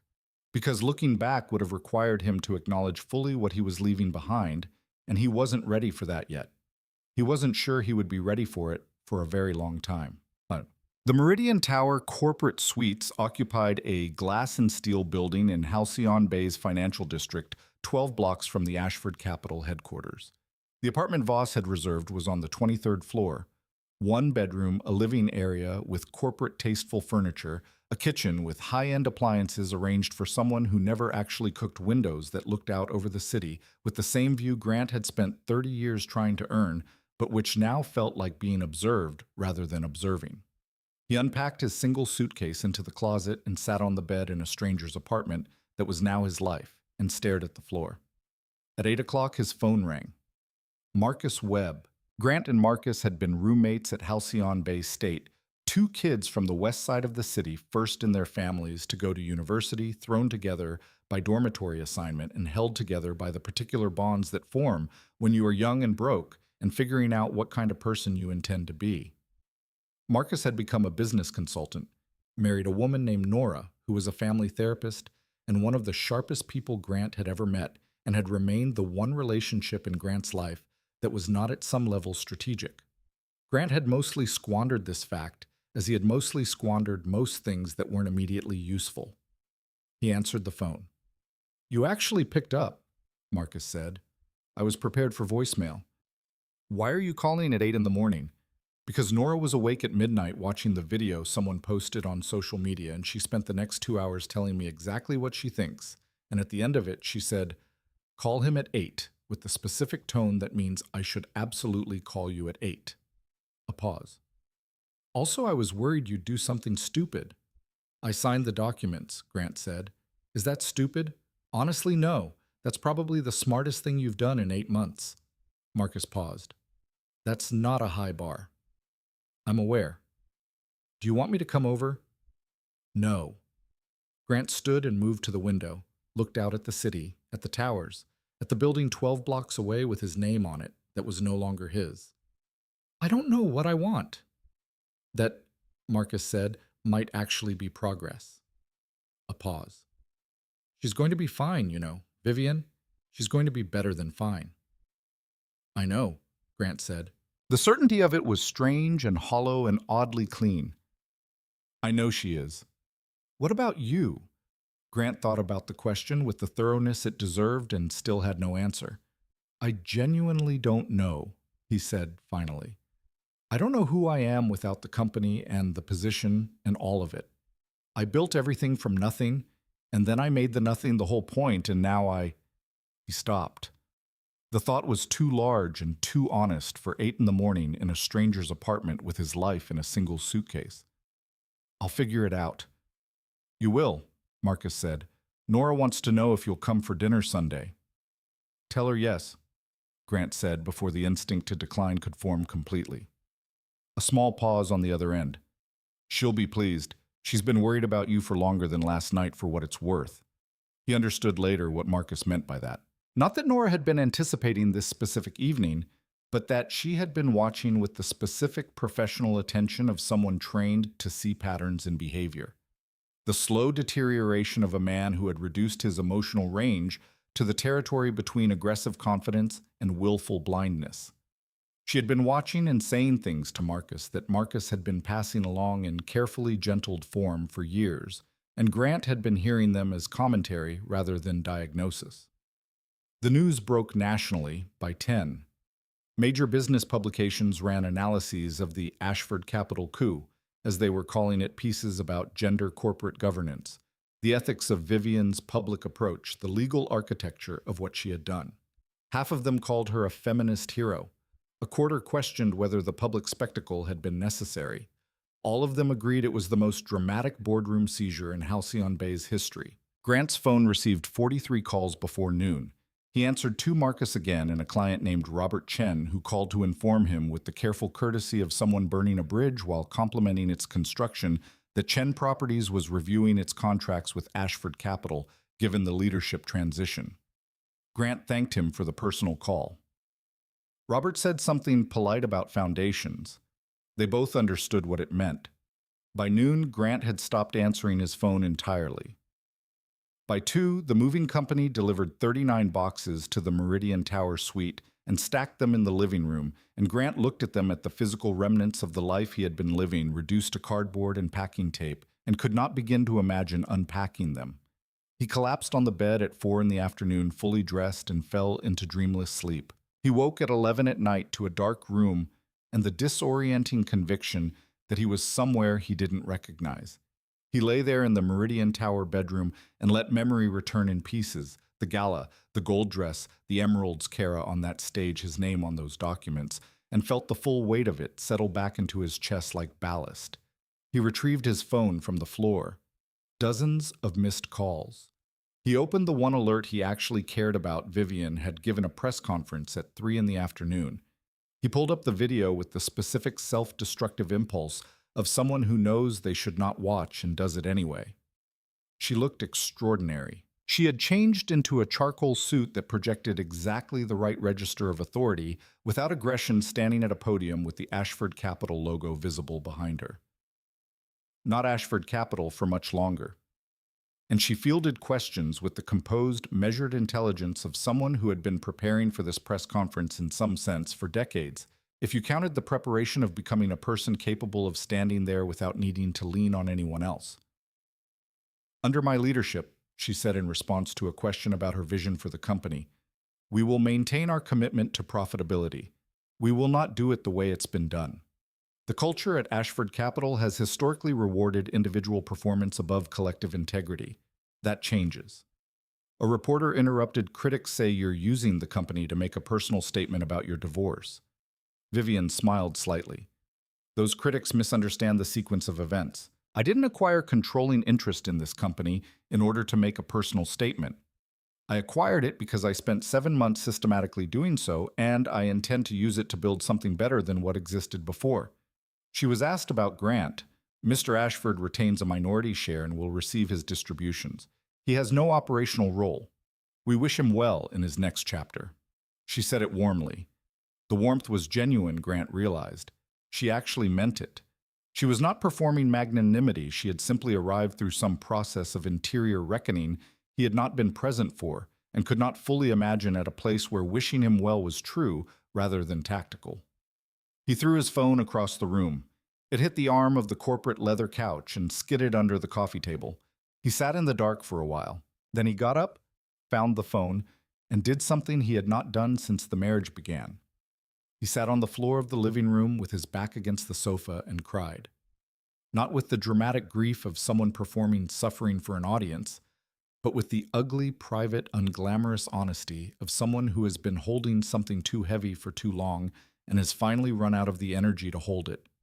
He cried for the marriage he had let rot, for the woman he had spent 23 years reducing to a convenient function, for the company he had built from nothing and then treated as if it could manage itself while he was elsewhere feeling young, for the specific peculiar grief of understanding too late that the person he had dismissed as background was actually the most interesting person in the room, and that he had spent the better part of 3 decades being too arrogant to notice. He cried until there was nothing left, and then he sat in the quiet of the strange apartment and breathed, and that was that. 3 weeks passed in a fog of slow motion and strange weather.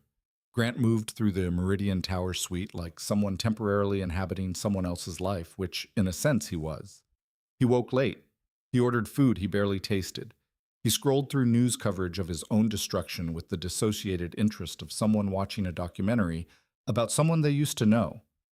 The boxes from the Riverside house remained unpacked against the living room wall, architectural witnesses to a life that was waiting to be sorted. Marcus called every few days. Nora sent with the inspired practicality of a therapist who has seen enough men in crisis to know what actually helps: 2 packages of homemade food, soup, bread, cookies, with notes that said things like, "Eat something real and we're here when you're ready." Grant appreciated this more than he expected to. He had spent his entire adult life surrounded by people who wanted things from him, and the experience of being offered something with no expectation of return was surprisingly unfamiliar.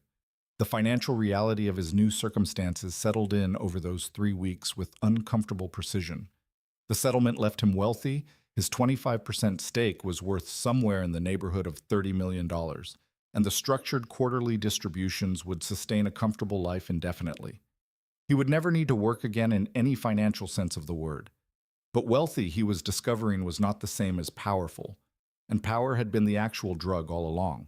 Money without control was just numbers. You could buy things with it. You could be comfortable. You could not with money alone make people return your calls, or treat your opinion as consequential, or feel the specific electrical charge of walking into a room where everyone knew you were the most important person in it. That charge had been, he understood now, the core of what he had built his life around. Not the deals, not the buildings. The status, the daily renewable confirmation that he had escaped his father's fate, that he was someone the world could not overlook, that no one would ever again look at Grant Ashford the way the creditors had looked at James Ashford in that office when Grant was 15.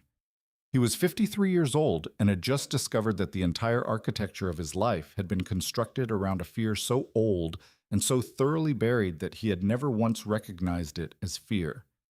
He had called it ambition. He had called it drive.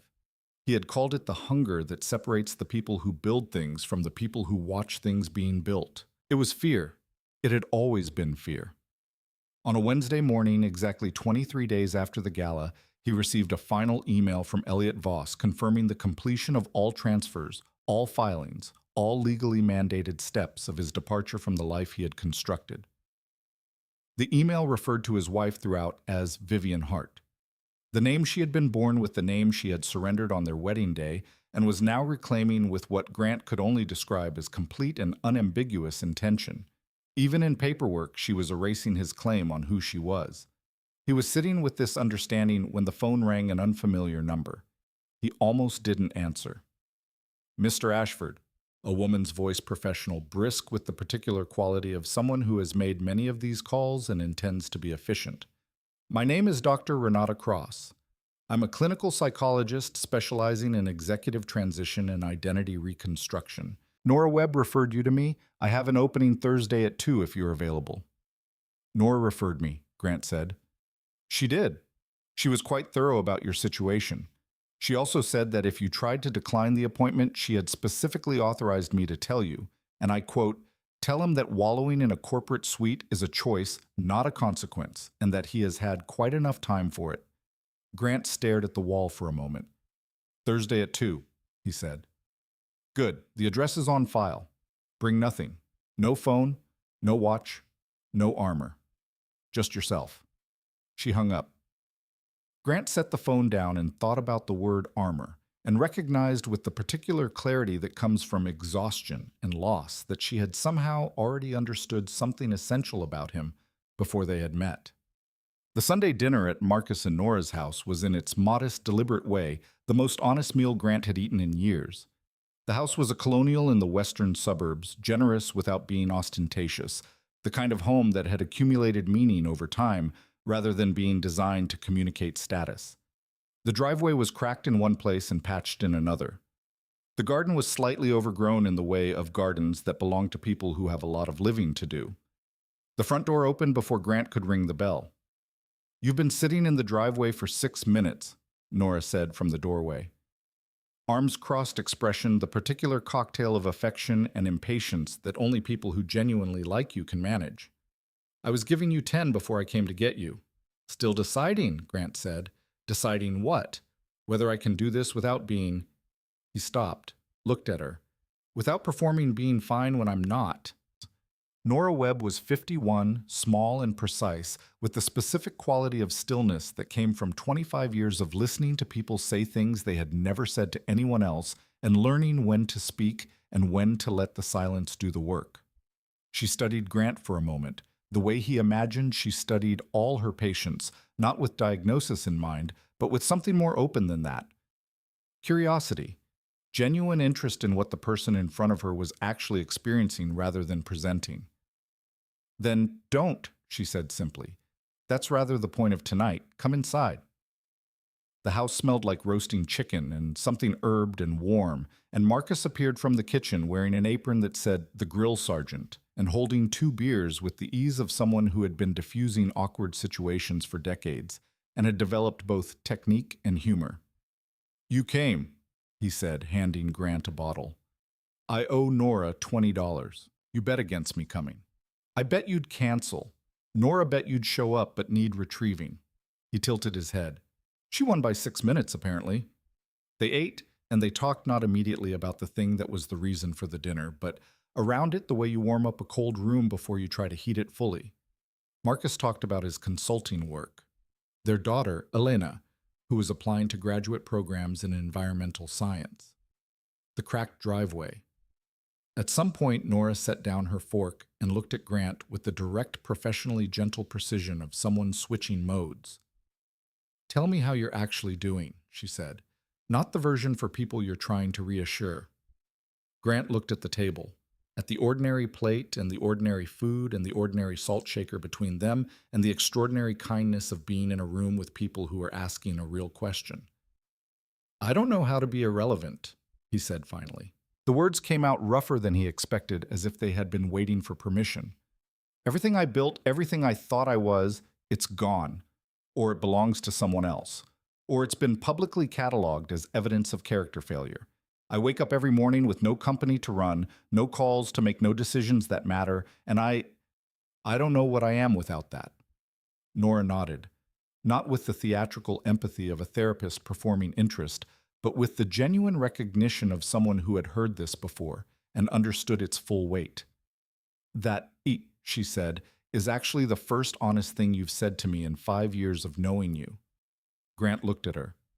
"You're describing the loss of identity," she continued. "Not just of things of the self that was organized around those things. It's one of the most disorienting experiences a person can have. And it's also for some people the beginning of finding out who they actually are." "I'm 53, Grant said. "A bit late for an identity crisis." "They don't happen on schedule." She reached for her wine. "Can I tell you something I've been wanting to say for a while, not as a professional, as someone who has watched you from a distance and has an opinion? That's never stopped anyone." A small smile. "You've spent your entire adult life trying to prove you're worth something because of what happened to your father. The bankruptcy when you were 15. I know you've never talked about it publicly, but Marcus has mentioned it, and I have thoughts." She paused. "You watched your father's sense of worth evaporate when his business failed, and you decided at 15 that security was a lie, and that the only protection against that kind of annihilation was to become someone so powerful, so indispensable, so clearly above the failure class, that you could never be brought that low again." Grant said nothing. "And you've been running from that 15-year-old ever since. Every deal, every building, every acquisition, every room you walked into where you were the most important person present. All of it was a message to that kid. We made it. We're safe. No one can take this from us." Nora set her glass down. "And then Vivien took it from you. And what you're feeling right now isn't just the loss of the company. It's the realization that the thing you built your entire life around, protecting yourself from helplessness, insignificance, the specific humiliation of your father's fate, happened anyway. And the world didn't end." The table was quiet. Marcus was looking at his chicken with the expression of a man who loves his wife very much and is sometimes slightly afraid of her. "Did Vivien talk to you?" Grant said. "Before the gala?" 6 months ago, Nora said. "She called and asked if we could meet. She told me everything, the affair, the years of feeling invisible, the decision she'd already made to file for divorce. She asked whether I thought she was being vindictive by doing it publicly." She met his eyes. "I told her that vindictive would be doing it quietly and extracting maximum financial damage in a private settlement. What she was planning was accountability, making sure the story couldn't be rewritten, couldn't be managed, couldn't be shaped into something where she was a footnote and you were the protagonist of your own redemption narrative." "You helped her," Grant said. "I supported my friend." No apology in her voice. "None. I also advised her to protect herself financially because I knew you would use every resource available to retain control. She needed to be in a position where you couldn't." Nora's expression held something compassionate and completely unmoved at the same time. "Before you resent that, think about whether I was wrong." He couldn't. He didn't.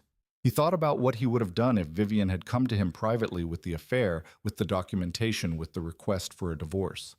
He would have offered a settlement that minimized his exposure.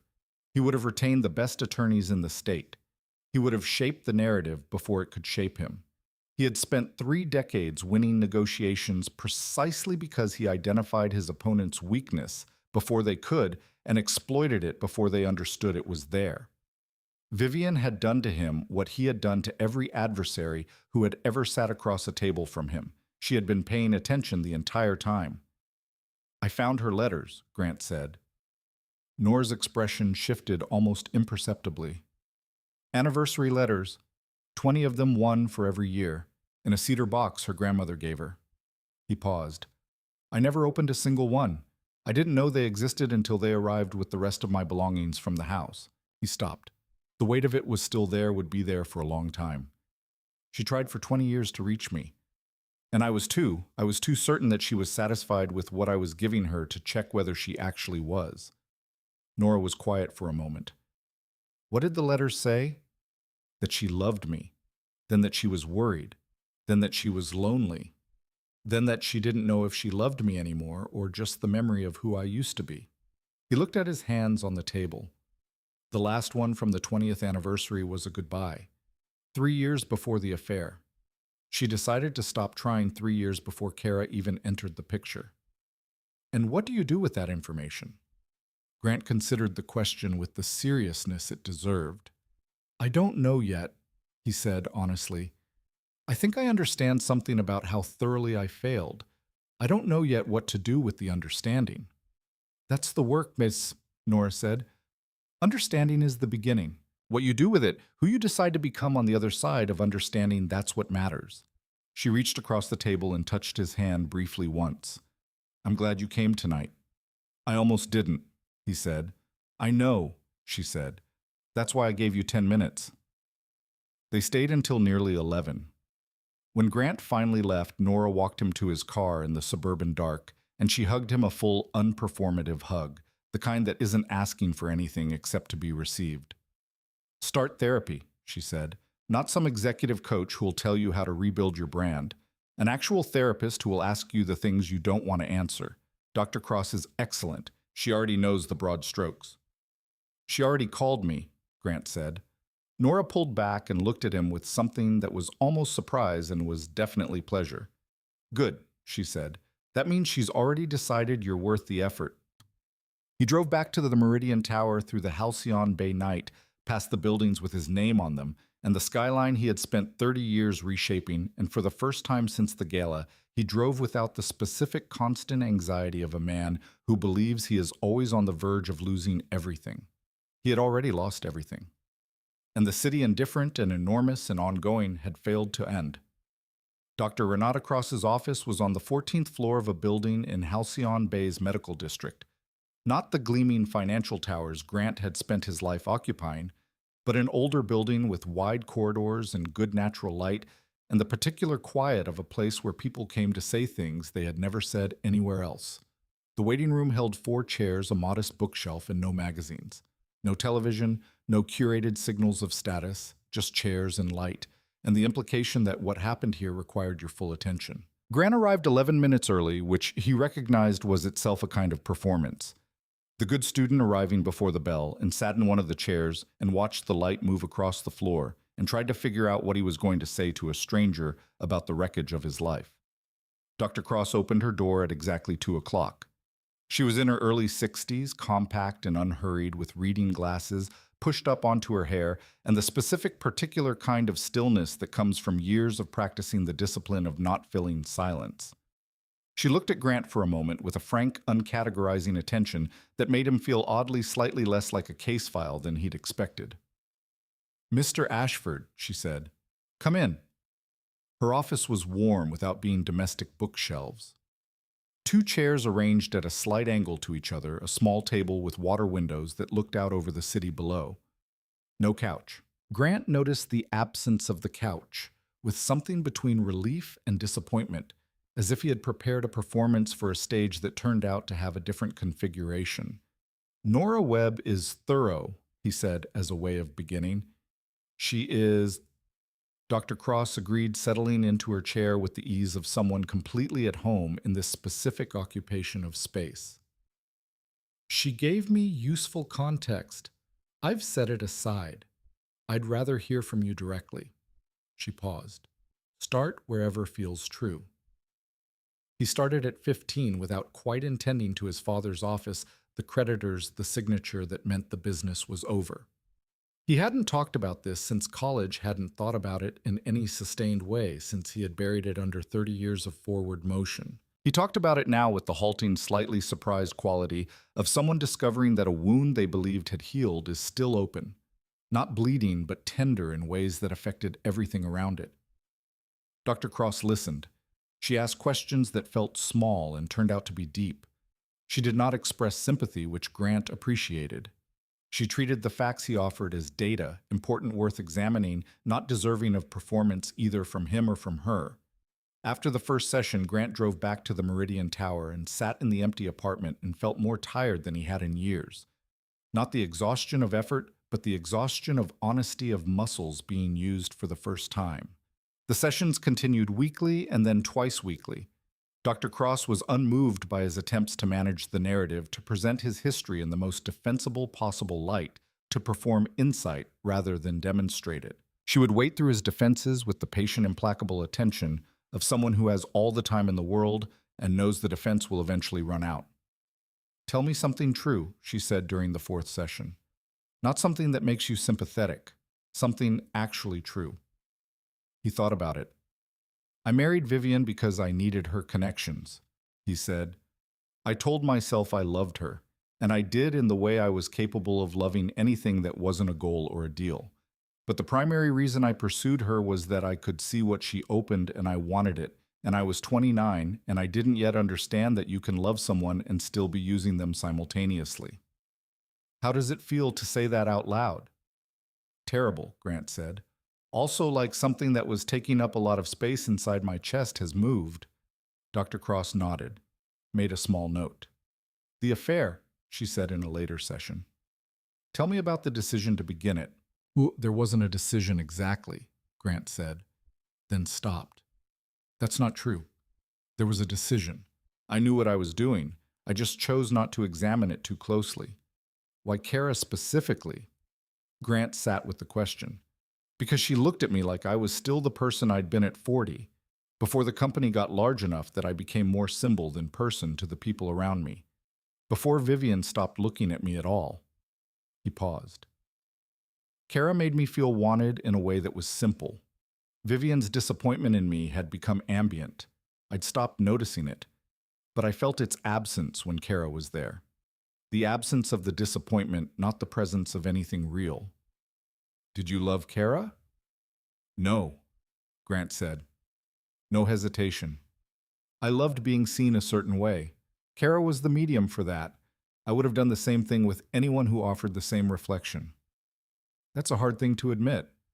It's harder to have admitted it to yourself 20 years ago when it might have mattered." Dr. Cross set down her pen. "The fact that you can say that now clearly and without excessive self-flagellation is not nothing, Mr. Ashford. Most people in your position would still be primarily focused on what was done to them." "Vivien did it to me very publicly," Grant said. "It's hard to maintain victim status when the entire city watched. And yet some people manage it admirably." A slight dry note in her voice. "That you haven't tells me something useful." Over weeks and then months, the work built its slow architecture. Grant began to understand with a clarity that arrived incrementally rather than all at once the specific shape of what he had been doing. The way his need for external validation had operated not as a personality quirk, but as a structural principle, the load-bearing wall of everything he had built. The way he had confused being feared with being respected, being needed with being loved, being desired with being valued. The way he had learned at 15 that the only protection against the particular humiliation of his father's collapse was to be so powerful that collapse was impossible, and had then spent the next 38 years constructing a life around a protection that had never actually worked because what he was protecting himself from was not failure of the company, but failure of the self, and no amount of buildings or boardroom victories could insulate him from that. "What do you want?" Dr. Cross asked during their 8th session. "Not what you had. Not what you've lost. What do you actually want in the life you're building now?" Grant stared at the middle distance. "I want to matter to people in ways that don't depend on what I can give them or do for them." He said it slowly, as if feeling for solid ground with each word. I want to be useful in a way that doesn't require someone else to be smaller." He paused. I've spent my whole career finding weakness in people and using it. I'm tired of that being the thing I'm good at. Then let's figure out what else you're good at, she said. The suggestion about the community college came indirectly. Dr. Cross mentioned it in passing, the way she mentioned most things that she intended him to take seriously as a casual observation attached to nothing rather than a prescription. She had a colleague who taught in the business department. There was a need occasionally for guest lectures from practitioners. It was simply she said something to consider. Grant considered it for 3 weeks and then called the number she had left on her desk casually where he would see it. The business department chair at Halcyon Bay Community College was a woman named Dr. Judith Okafor, who had the brisk efficiency of someone running a program that was perpetually underfunded and deeply important, and had learned to get the most possible from whatever resources presented themselves. She had heard of Grant Ashford. She had read about the gala with, she said, without apology, considerable interest. She thought that a 6-week workshop on business ethics and real-world decision-making taught by someone who had failed spectacularly and was willing to discuss it honestly might be exactly the kind of thing her students needed. I'm not a cautionary tale, Grant said. You are, though, Dr. Okafor said pleasantly. The question is whether you're a cautionary tale who has learned something useful from the experience which makes you valuable, or just a cautionary tale who is embarrassed, which makes you redundant. Based on this conversation, I suspect the former. She paused. Thursdays at 1 for 6 weeks. The students are paying for their education out of pocket, most of them, while working full-time. They don't have patience for performance. Don't give them any. He agreed without entirely knowing why. The first Thursday was one of the most uncomfortable experiences of his professional life, which was remarkable given recent competition. The classroom held 22 students ranging in age from 19 to 51, a former hotel manager reinventing herself after her employer went bankrupt, a 23-year-old first-generation college student who had been working since he was 14, a 40-year-old woman starting a food business from her apartment kitchen, and 19 others whose faces held the specific alertness of people who were here on their own time and their own money and wanted something real in return. Grant stood at the front of the room in an off-the-rack suit he had bought the week before, the custom Italian tailoring still hanging in the Meridian Tower closet, worn twice since the move, increasingly feeling like a costume from a production he was no longer performing in, and looked at them for a moment and said, "My name is Grant Ashford. 6 months ago, I lost the company I spent 30 years building because I was too arrogant to recognize that my wife was smarter than me, too selfish to value my marriage over my ego, and too blind to understand that real power comes from integrity, not control. I'm not here to teach you how to build a successful business. I'm here to tell you what happens when you build one on the wrong foundation." The room was completely still. "Any questions before we begin?" he said. A hand went up. A young woman in the third row, sharp-eyed with the natural skepticism of someone who had heard a lot of people make a lot of impressive claims and was waiting for evidence. "Are you saying ambition is wrong?" "No," Grant said. "I'm saying ambition without character is a delayed catastrophe. I'm saying that the skills that make you successful in business, identifying weakness, managing perception, building leverage, are the same skills that will destroy your relationships and eventually your career if you never learn to turn them off." He paused. "I'm saying that if you build an empire by making other people smaller, you're not building an empire. You're building enemies, and they are waiting for the moment when you look away." The class went for 90 minutes. He left it feeling the specific depletion of someone who has been genuinely honest in public for the first time in decades, and has discovered that it requires more energy than performance but leaves less residue. He came back the next week, and the next. By the third session, something had shifted. The students had stopped treating him as a curiosity and started engaging with the material the way people engage when they suspect it might actually be useful. The young first-generation student, his name was David Reyes, and he had the methodical seriousness of someone who had earned every piece of knowledge he possessed, asked Grant one afternoon about the moment he had understood that his marriage was failing. Grant thought about the cedar box, about the 20 letters he had never opened. "My wife wrote me a letter every year on our anniversary," he said. "She put them in a cedar box her grandmother gave her. She was trying to tell me things she couldn't say out loud, that she was lonely, that she was losing faith, that she needed me to see her as a person rather than a function. He paused. The box arrived with my belongings when I moved out. I opened every letter in one sitting. Another pause. I had never read a single one while we were married. The class was quiet. I didn't read them because I assumed I already knew what was in them, Grant said. I assumed she was fine. I assumed that because she hadn't made a scene, hadn't issued an ultimatum, hadn't done any of the dramatic things that would have forced me to respond, she was content with the arrangement we had. I assumed her patience was acceptance. He looked at the room. Don't assume the people in your life who aren't demanding anything are asking for nothing. Sometimes the most important things being said in a relationship are the things no one is saying out loud because they have given up expecting to be heard.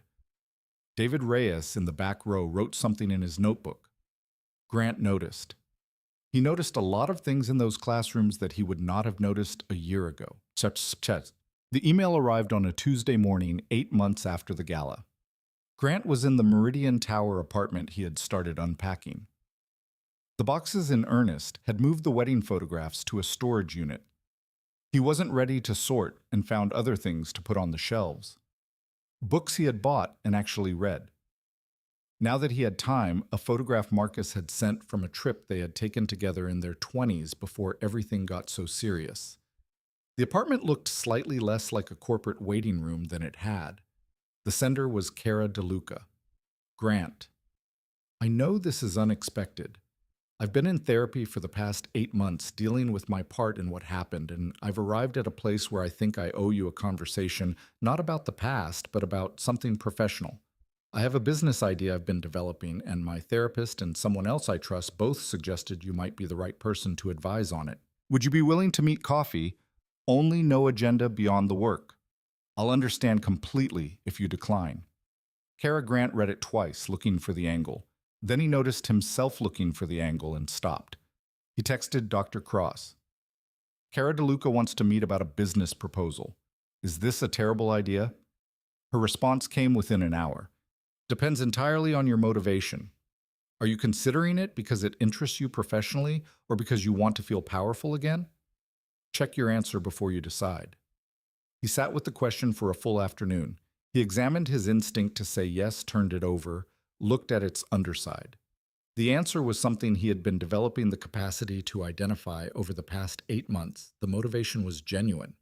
He was curious about what someone who had been through the worst experience of her professional life might be building on the other side of it. And there was something else, something smaller and harder to name, the possibility of being useful to something meaningful rather than just to himself. He texted back, coffee on Thursday, professional only. Cara arrived at the coffee shop on Meridian and 5th exactly on time, and she was different. Grant noticed it immediately. Not different in the obvious surface ways, though those were there, too shorter. Hair, simpler clothes, the absence of the performative glamour she had used as professional armor, but different in the specific quality of her presence. She had been at 28 someone playing a version of sophistication she had not yet earned. She was 29 now, not much older in years, considerably older in every other sense, and she moved with the careful earned quality of someone who had learned something painful and had decided to carry it as knowledge rather than as wound. Thank you for meeting me, she said, offering her hand. No warmth performed, just the direct courtesy of someone who has decided that straightforwardness costs less than performance. You said you had a business proposal, Grant said. Let's hear it. She set her tablet on the table between them and pulled up a presentation with the practiced efficiency of someone who has rehearsed but is not reciting. There's no accessible platform for small businesses to verify their sustainability and ethical labor claims. Large corporations can afford third-party audits. Small businesses, the ones often doing the most genuinely innovative ethical work, can't.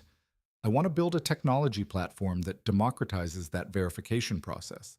Blockchain-based transparency AI-assisted auditing accessible pricing. She looked up. The market gap is real. The technology exists. What I need is someone who has scaled an operations-heavy business from nothing and can help me avoid the structural mistakes that kill early-stage companies. Grant studied the slides.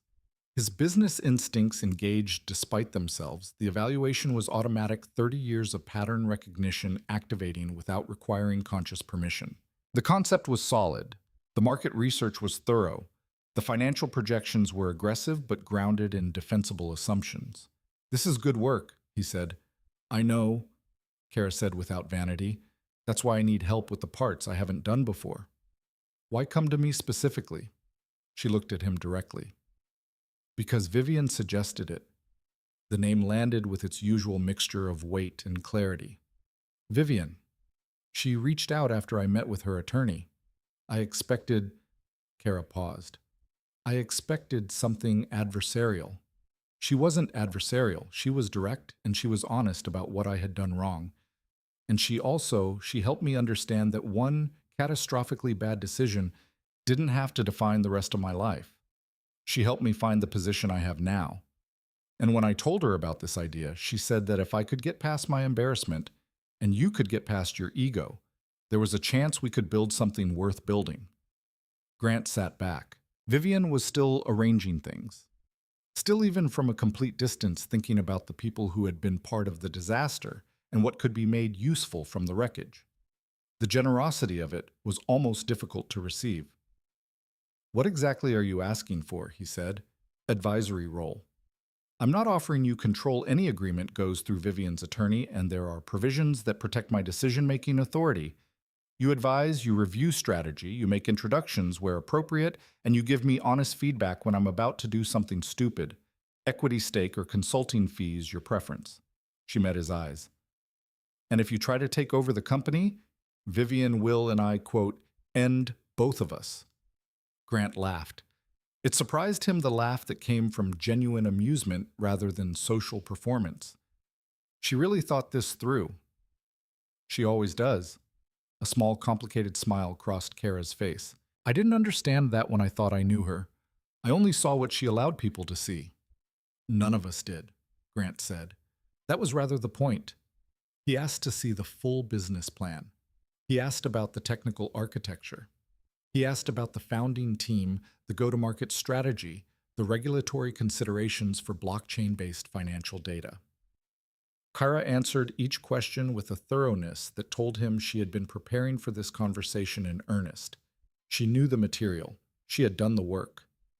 At some point, he realized he was not performing expertise in order to establish dominance in the room. He was genuinely interested. He was asking questions because the answers mattered, not because the asking was a show of strength. It felt unfamiliar. It also felt improbably better. As the meeting wound down, Kara hesitated. "Can I ask you something personal?" "You can ask." "Do you regret it?" Grant considered the question with the same seriousness he would have given it in Dr. Cross's office. "I regret hurting Vivien.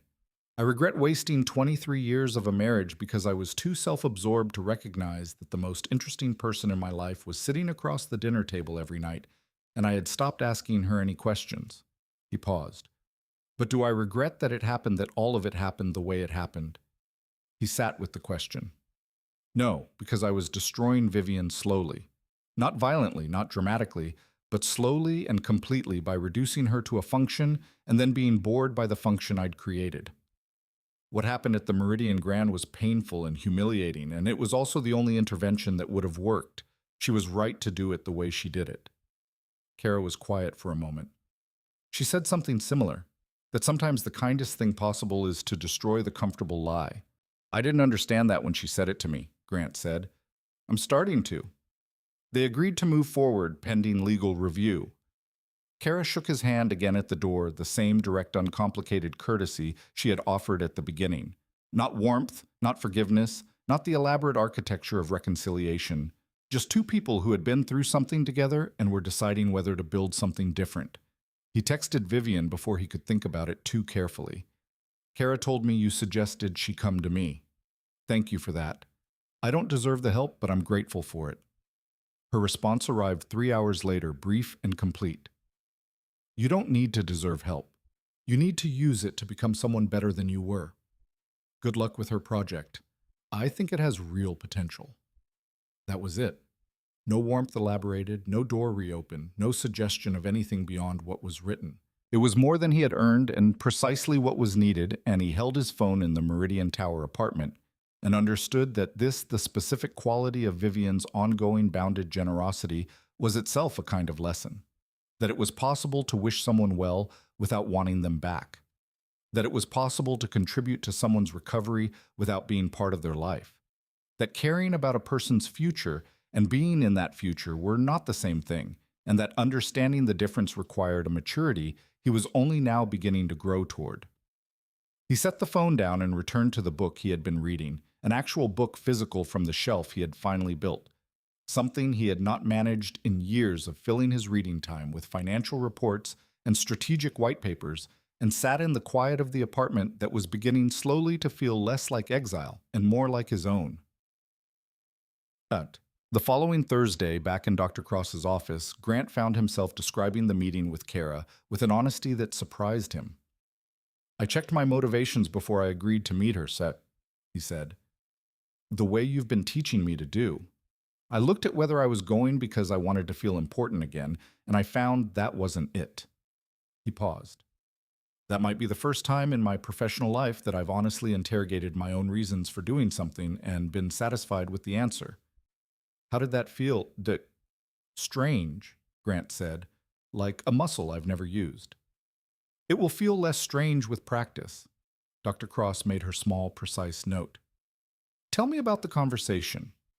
He described the business concept, Kara's preparation, the moment he realized he was asking questions out of genuine interest rather than strategic positioning. He described the way she'd changed the specific difference between someone performing confidence and someone who has earned it. He described telling her the truth about his regrets, which had arrived without the usual defensive hedging. The narrative management, the careful sculpting of himself as a character deserving of sympathy. "You told her you didn't regret that the affair happened," Dr. Cross said. "I told her I didn't regret that it was exposed," Grant corrected. "That what happened at the gala, however terrible it was to live through, was the only intervention capable of stopping what I was doing to Vivien." He stopped. "To myself, too. I was destroying myself, not just her. I just couldn't see it from inside it." "That's an important distinction," Dr. Cross said. "Most people in your position never arrive at it. They remain focused on the injury, what was taken, what was lost, who did this to them. The reframe you're describing, that what looked like destruction was actually intervention, requires a kind of humility that doesn't come naturally to people who have spent 30 years being right." "I was right a lot of the time," Grant said. "You were successful a lot of the time," she replied. "They're not the same thing." He sat with that. He had been sitting with a lot of things lately, had been developing slowly and somewhat painfully the capacity to let difficult observations simply exist in the space between him and another person, rather than immediately neutralizing them with a counterargument or reframing them into something less threatening. It was not his skills went particularly impressive to observe from the outside. It didn't show up in any performance metric. It did not generate revenue or open doors or earn the admiring attention of rooms full of important people. But it was the most demanding thing he had learned to do in years. "I'd like to start volunteering somewhere," Grant said somewhat abruptly. "Not because it looks good, because I want to be useful to something that has nothing to do with my biography." Dr. Cross looked at him over her glasses for a moment with the expression she reserved for developments she found genuinely promising, rather than merely procedurally correct. "Tell me more." "The Lighthouse Foundation," he said. "The charity Vivien donated the $7 million to. The one that was at the center of everything." He paused. "Eleanor Vance runs it. I thought about reaching out to offer something, not money. They have Vivien's endowment now. Time. Help with their employment training programs, whatever they need that I'm actually capable of giving." "That's interesting," Dr. Cross said. "Why that organization specifically?" Grant thought about it. "Because it's the place where my life ended, and Vivien's began," he said slowly. "And because that doesn't seem like a reason to stay away from it. It seems like a reason to find out what I owe it." "You don't owe the Lighthouse Foundation anything." "I know that." He met her eyes. "I want to offer it something anyway, without it costing me anything I need." She was quiet for a long moment. "Call Eleanor Vance," she said. Eleanor Vance had not expected to hear from Grant Ashford. She said so on the phone with the unguarded candor of a nonprofit director who has learned that everyone in her world eventually surprises her in some direction, and it is better to simply respond to what is actually in front of her than to manage for expectations. I want to be useful to your employment training program, Grant said. I have experience in hiring and scaling organizations and the practical realities of what makes someone employable and what doesn't.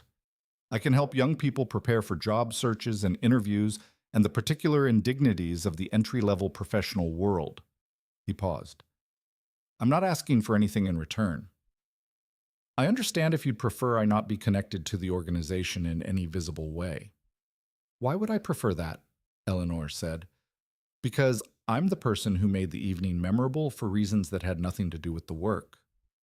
A silence on the other end. Then, Mr. Ashford. I've run this organization for 19 years. I have had donations pulled, endorsements withdrawn. Board members resign over scandals considerably less dramatic than yours. The one thing I've learned is that people who are genuinely trying to be better are considerably more useful to the young people we serve than people who have never done anything wrong in a visible enough way to be humbled by it. Another pause. Come Wednesday at 10. The training room is on the second floor, and call me Eleanor. He came Wednesday, and the Wednesday after that. The training program served teenagers and young adults who were aging out of foster care or transitioning out of juvenile detention or simply navigating the particular complex difficulty of early adulthood without a family infrastructure to soften the edges. They ranged from 16 to 24, and they came to the Lighthouse Foundation's second-floor training room in various states of readiness.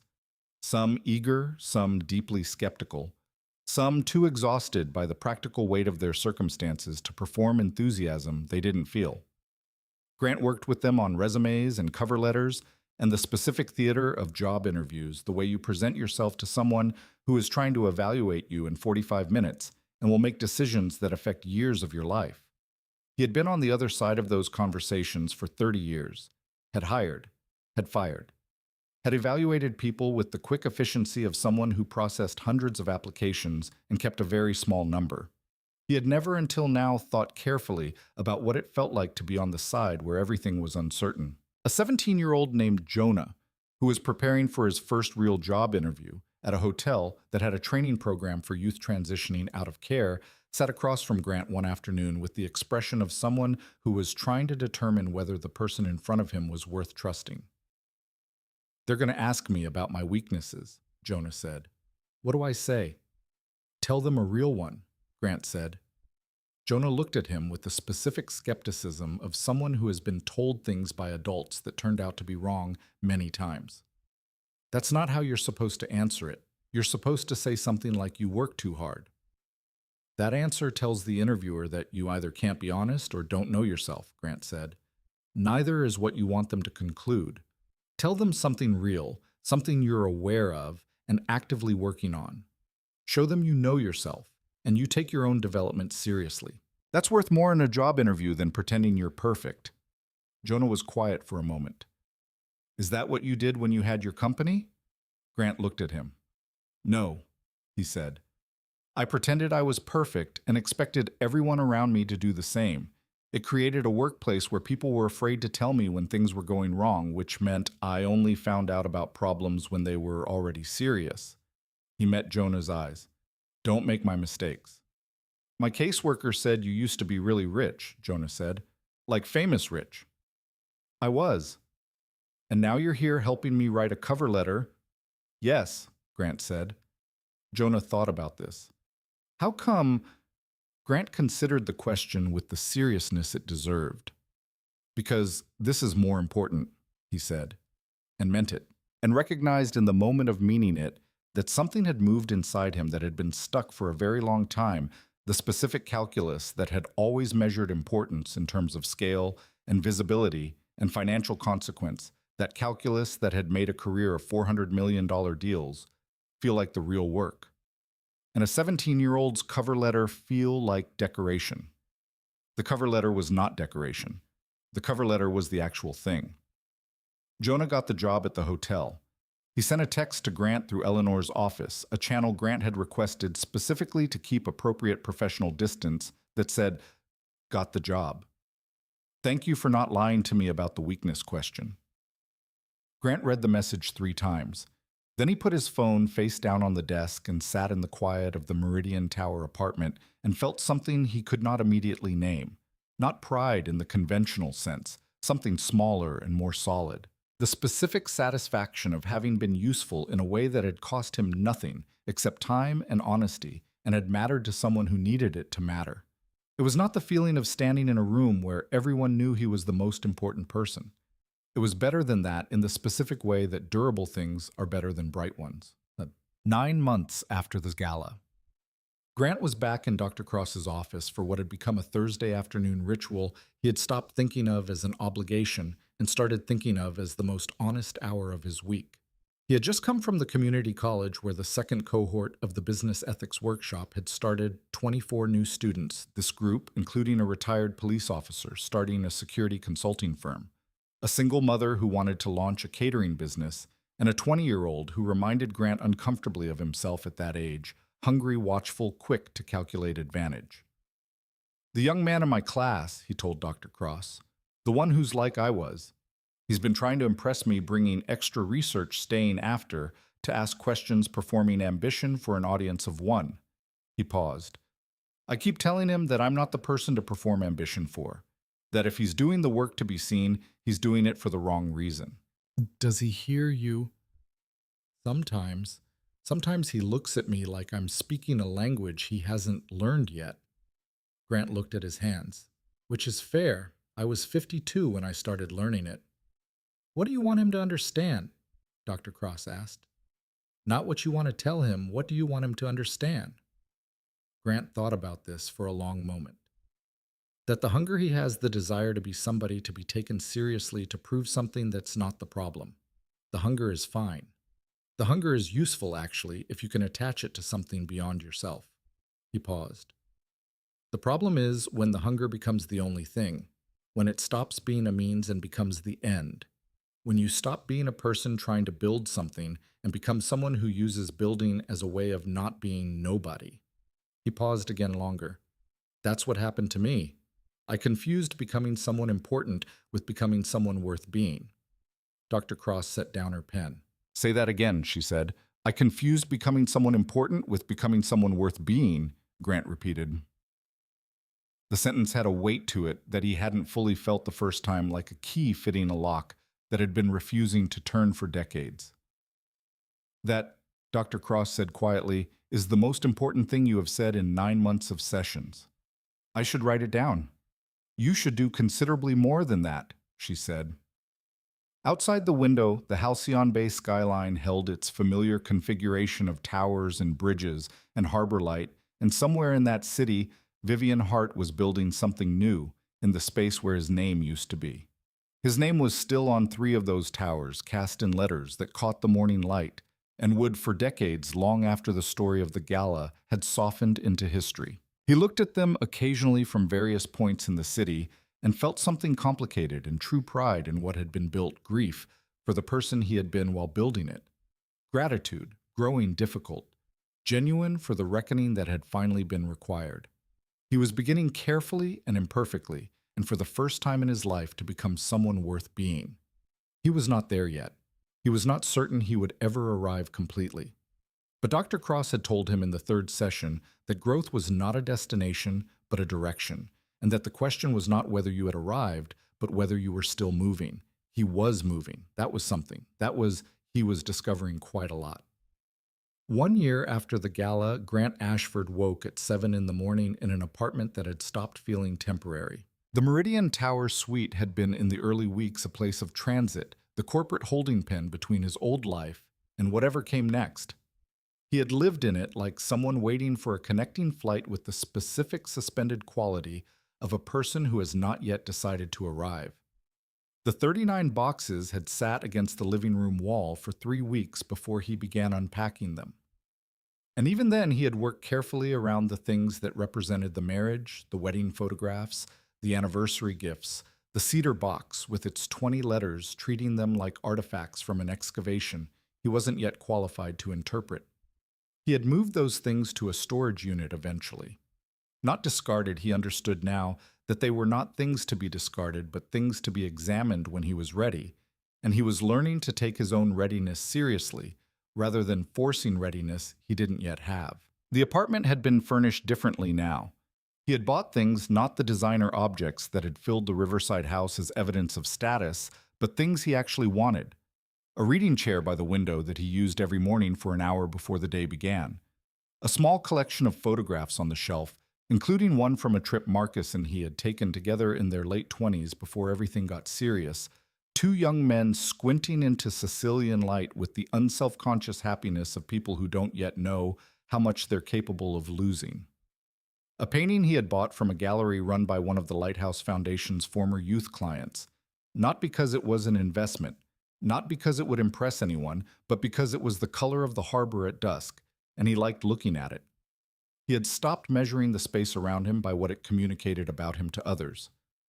This was not a dramatic transformation. Dr. Cross had been clear from the first session that the work was not about transformation in the cinematic sense, the revelatory moment of becoming someone new. It was about accumulation, the slow, unglamorous accumulation of honesty, of self-knowledge, of the capacity to sit with uncomfortable truths instead of converting them into useful narratives. He still had the instincts he had always had. He still noticed weakness and leverage and opportunity with the quick automatic assessment of 30 years of training. What was different was that he no longer automatically acted on every observation. There was now a pause, a small, hard-won pause, between the instinct and the response. Dr. Cross called this pause the most significant achievement of your adult life. She said this entirely without irony. He was beginning finally to believe she was right.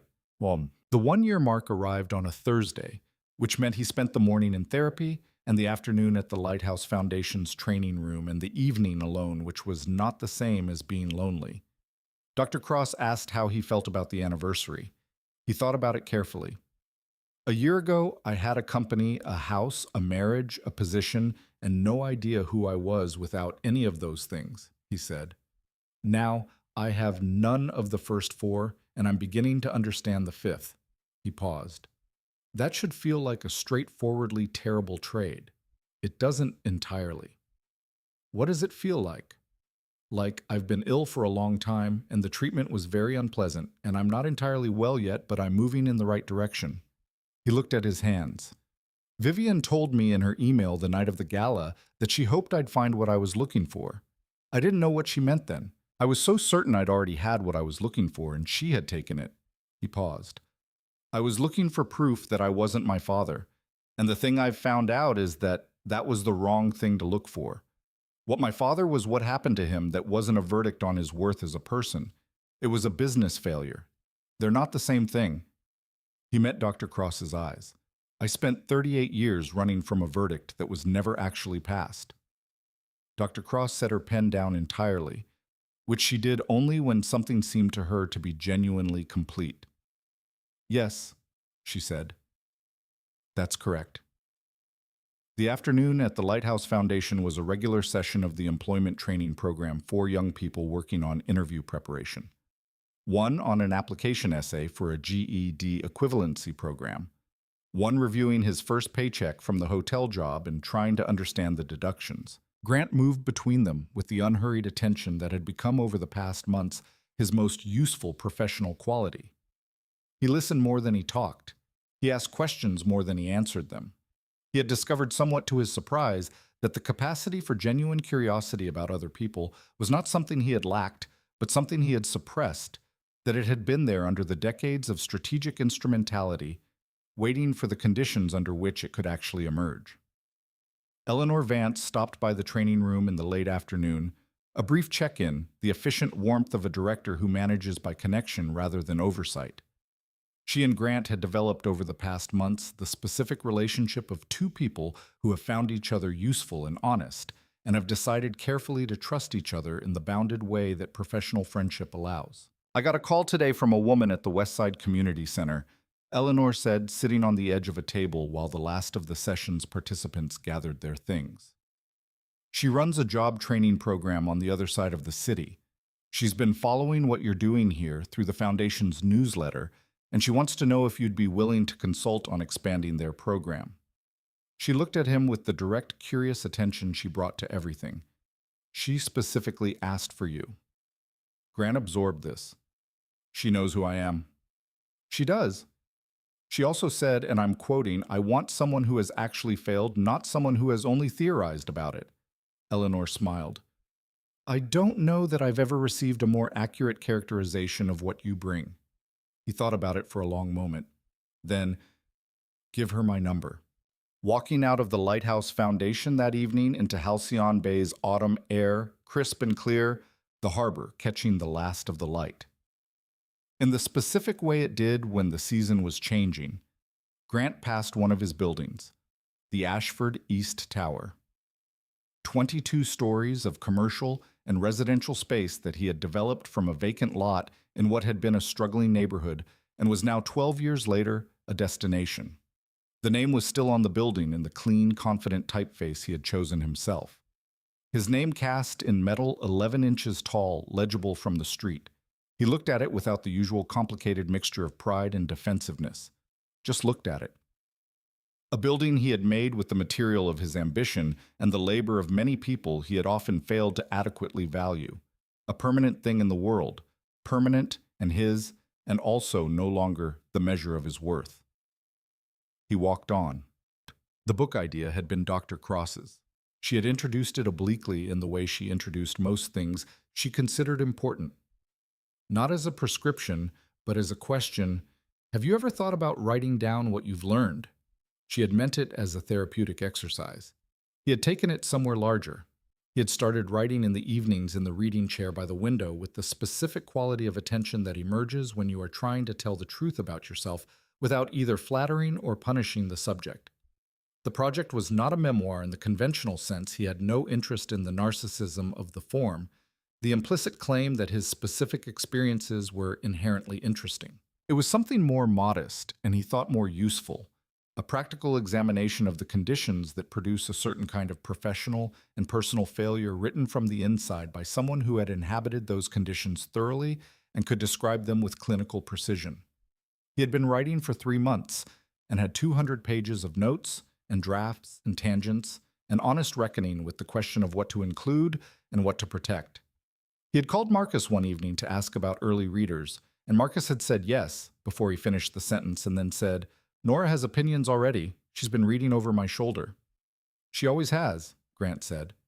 "She just usually has the courtesy not to say them all at once." "She's been saving them," Marcus said. "You're going to need a whole afternoon."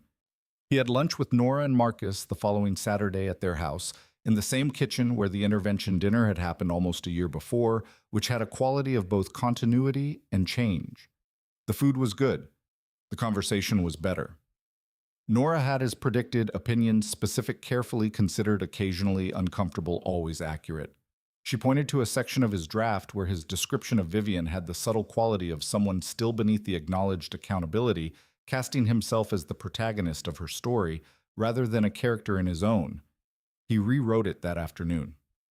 "That's the work," Nora said. "Not just the writing, that what you just did. Taking criticism of the way you're presenting yourself and actually using it rather than defending against it." "I'm trying," Grant said. "You're doing it," she said. "There's a difference."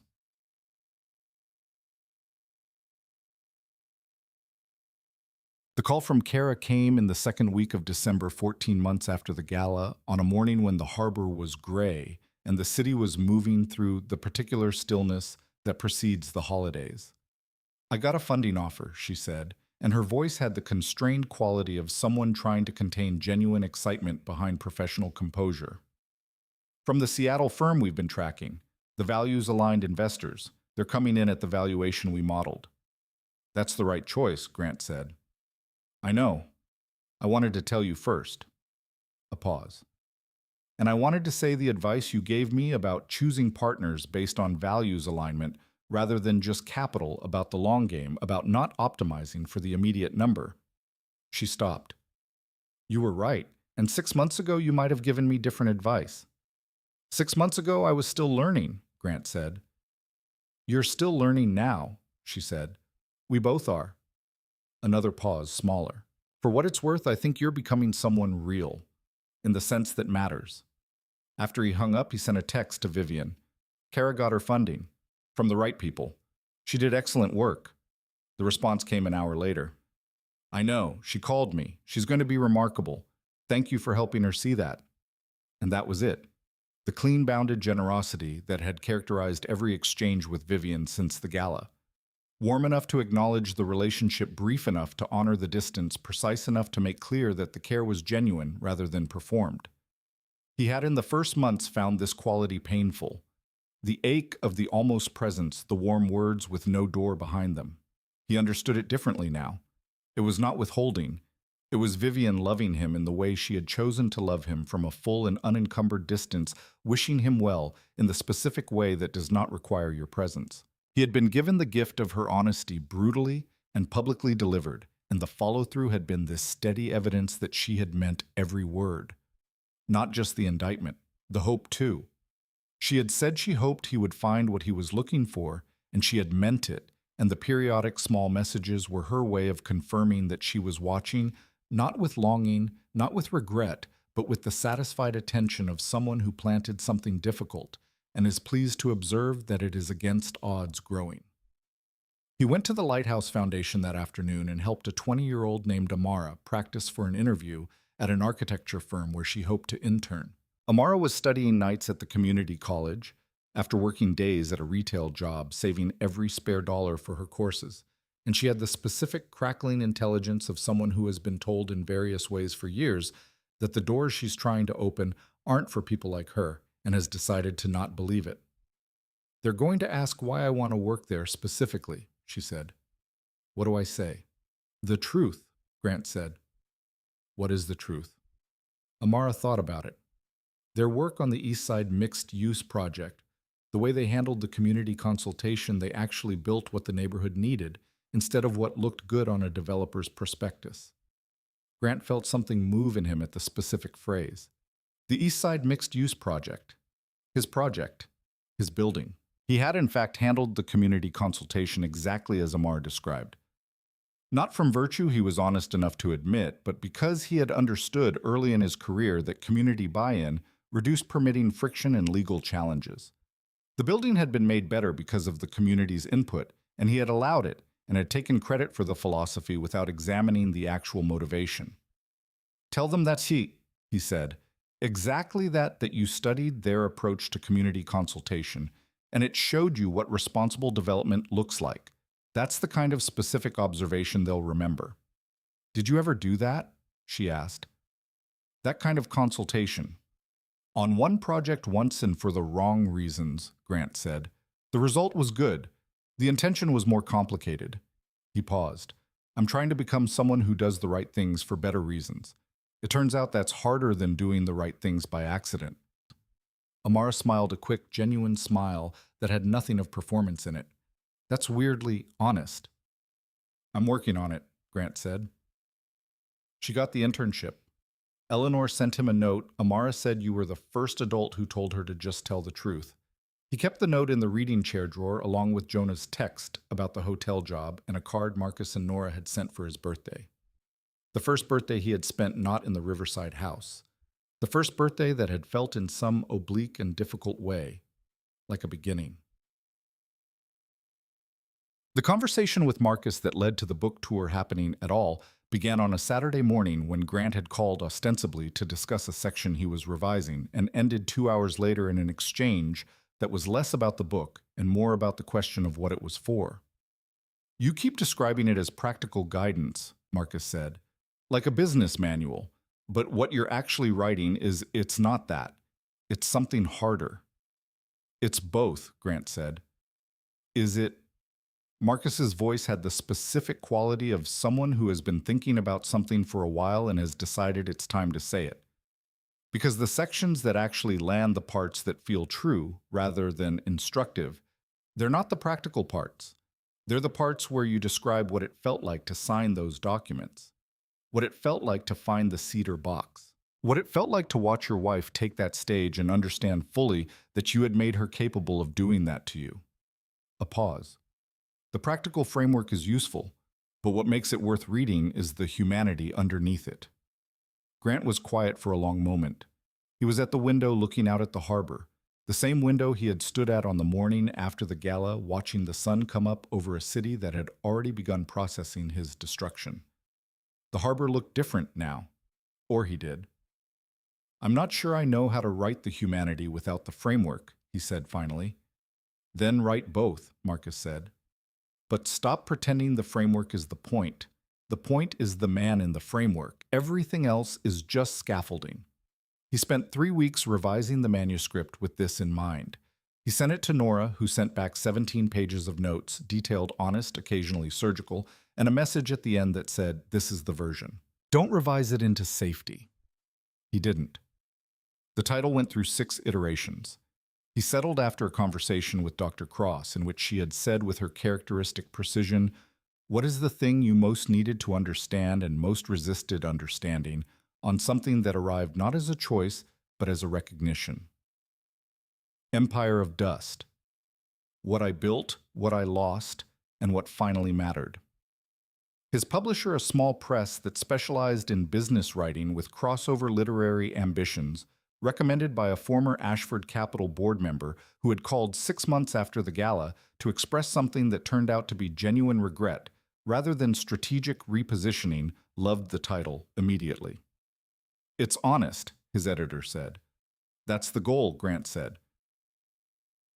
The book was scheduled for the following spring.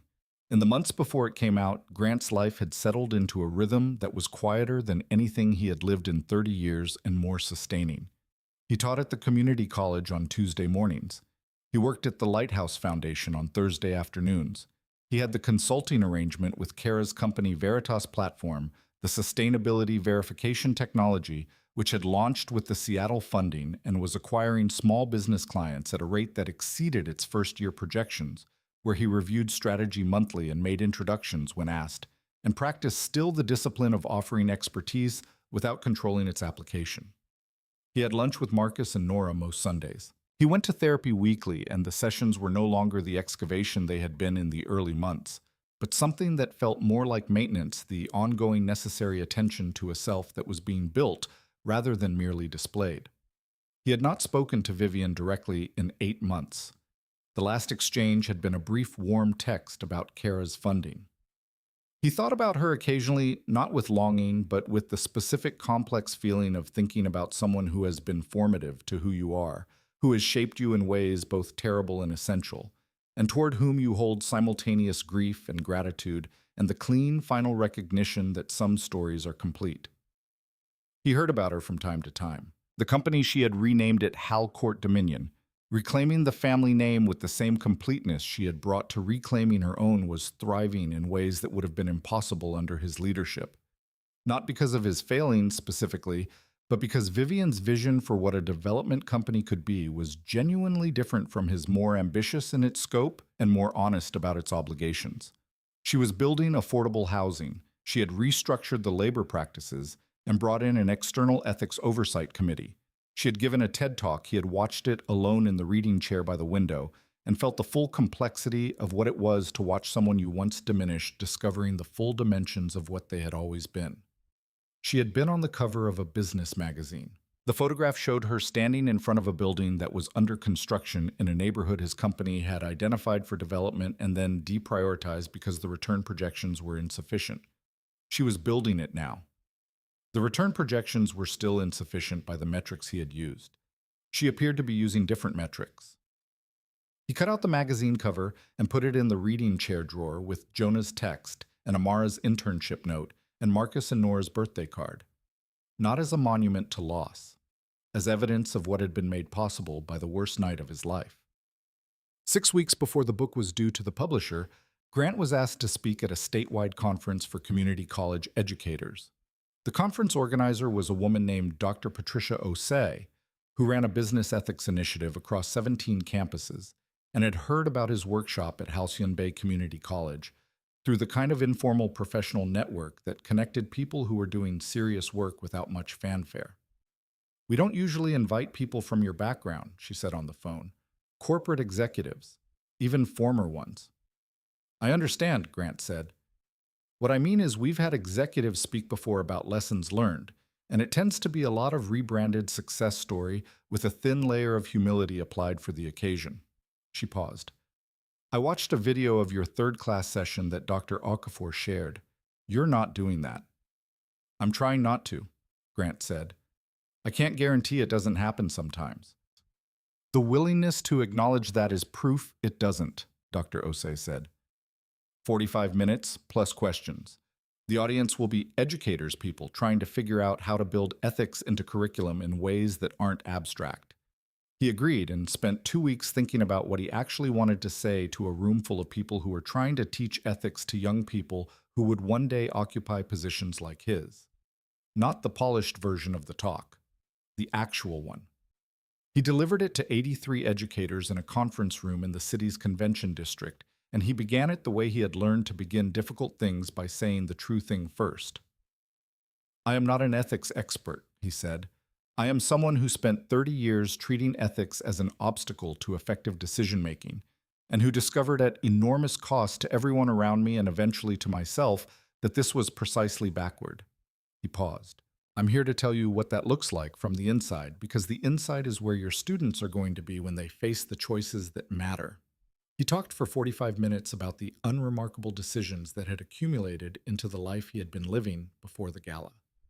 Not the dramatic choices, but the small ones. The moments where he had known something was wrong and had chosen not to examine it because examination would have required change.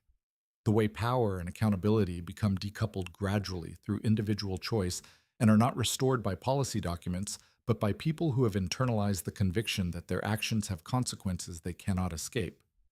During questions, an educator asked, "What would have changed the trajectory? What could have interrupted what you were doing before it went where it went?" Grant thought carefully. Someone telling me the truth earlier. People did tell me in various ways. My wife told me for 20 years. But I had structured my life so that I received very little honest feedback because I had unconsciously created conditions where honest feedback was professionally risky. He paused. What would have helped is if I had understood at any point the difference between the deference I was receiving and the respect I thought I was earning. They look the same from the inside. They have completely different causes. He looked at the room. That's what you can teach them, not just ethical frameworks. The difference between a room that respects you and a room that fears you. That distinction internalized early enough changes everything downstream. The room was quiet. Then an educator in the third row started applauding, and others joined 83 people telling him that what he had said was true, not applauding a performance, recognizing something real. He drove back through the Halcyon Bay rain and sat in the reading chair and thought about the specific quality of that difference. Dr. Cross raised the question of the cedar box in the second-to-last session before Grant's therapy shifted to monthly check-ins, a transition they had discussed as evidence not of completion, but of stability. You put the letters in storage, she said. Yes. When do you think you'll bring them out? I think soon, he said. I don't think I can write the book without them. Not write it honestly. What are you afraid of finding? That reading them again will reopen something I've worked hard to process. He paused. And also that they won't, that I'll read them and feel only the clean sadness of understanding rather than the anguish I felt the first time. Which do you prefer? Dr. Cross asked. The anguish or the clean sadness? He thought carefully. The clean sadness, he said finally. Because the anguish was partly still about me, my pain, my loss, my failure. The clean sadness is about her, about 20 years of someone trying to reach me and finding nothing but a closed door. He paused. That's harder, actually. The anguish had a subject that was easier to be with. Yes, Dr. Cross said. That's very accurate. A pause. Go get the box. He went the following Saturday morning. The storage facility was a low gray building in a neighborhood that had been industrial and was becoming residential. He retrieved the cedar box and drove back to the apartment and sat at the kitchen table and opened it for the second time. He read all 20 letters in one sitting. But the experience was different now. The first time he had been reading through shock and fresh recognition of catastrophic failure. Now he read with the clarity of someone who had had a year to build the capacity to fully receive what had been written. The early letters from the second and fifth anniversaries held genuine warmth, the careful, hopeful quality of someone who was still certain that the man she had married was present somewhere underneath the accumulation of ambition, still trying to call him back. He had been that man briefly in ways he had stopped being so gradually that neither of them had been able to name the moment of change.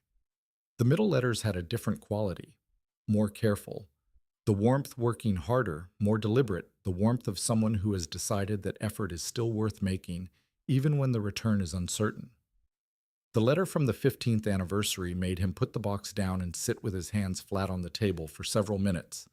I found them yesterday while looking for something else, all stacked in this box exactly as I'd left them.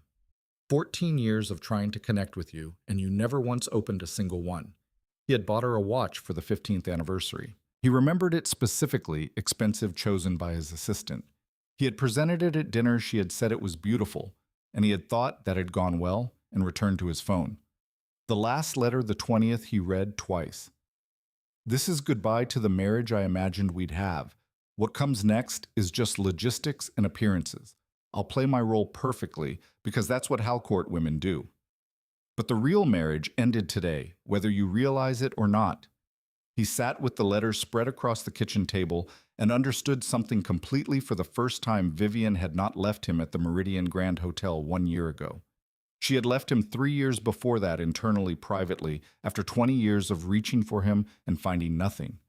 What she had done at the gala was not a departure. It was a formalization. She had grieved the marriage while still living in it, had arrived at the other side of grief and found clarity there, and had spent 3 more years. 3 years during which he had been occupying himself with Kara and the company and the daily narcissism of his own importance, building the capacity to do what needed to be done. He gathered the letters carefully and returned them to the cedar box. He carried it to the reading chair and put it on the shelf below the harbor painting. He sat and looked at it for a long time. Then he opened his laptop and began writing the chapter he had been avoiding, the one about the cedar box. About what it means to be present in a life you are not actually inhabiting. About the specific violence of inattention toward the people who love you. About 20 letters that were the most honest account of a marriage ever written, composed by one person for an audience of one who had never been willing to read them. He wrote for 4 hours without stopping to revise. He wrote the way he had learned in the past year to do the things that mattered with full attention and without armor. When he finished, the apartment was dark, and the harbor outside was lit with the cold, beautiful indifference of deep winter, and the chapter was the truest thing he had ever written in his life.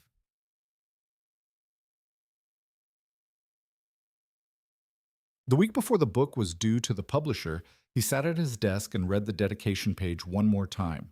He had written and rewritten it 6 times. The final version was the shortest and the most true. For Vivien Hart, who loved me enough to tell the truth when it would have been far easier not to, and who taught me that sometimes the kindest thing you can do for someone is refuse to let them keep destroying themselves. Thank you for the gift of consequences. He stared at it for a long moment. Then he sent the file to his editor. Outside the window, Halcyon Bay was moving through the particular beauty of late winter, the harbor gray and silver, the city lit against the early dark, the skyline, his name still marked in 3 places, permanent and indifferent, and no longer the measure of anything that mattered. He had lost an empire. He was becoming slowly and with great difficulty someone worth being. The gap between those 2 things was not a tragedy. He was finally understanding the whole point. End of part 4. Additional scene. Part 4. Expansion.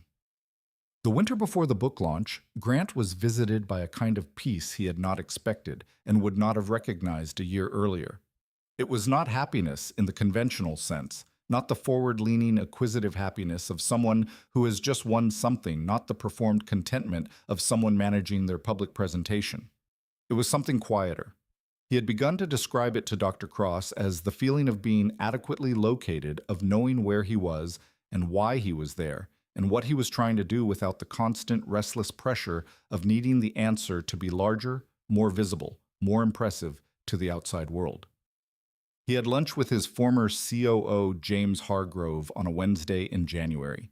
James had stayed with Ashford Capital Halcourt Dominion, now through the transition retained by Vivien's new leadership team, because he was genuinely excellent at his job. They had been cautiously in touch since the gala, a text here, a brief phone call there, the careful reconstruction of a professional relationship that had been built on genuine mutual respect and had survived Grant's fall largely because Hargrove had never confused loyalty to a person with loyalty to a position.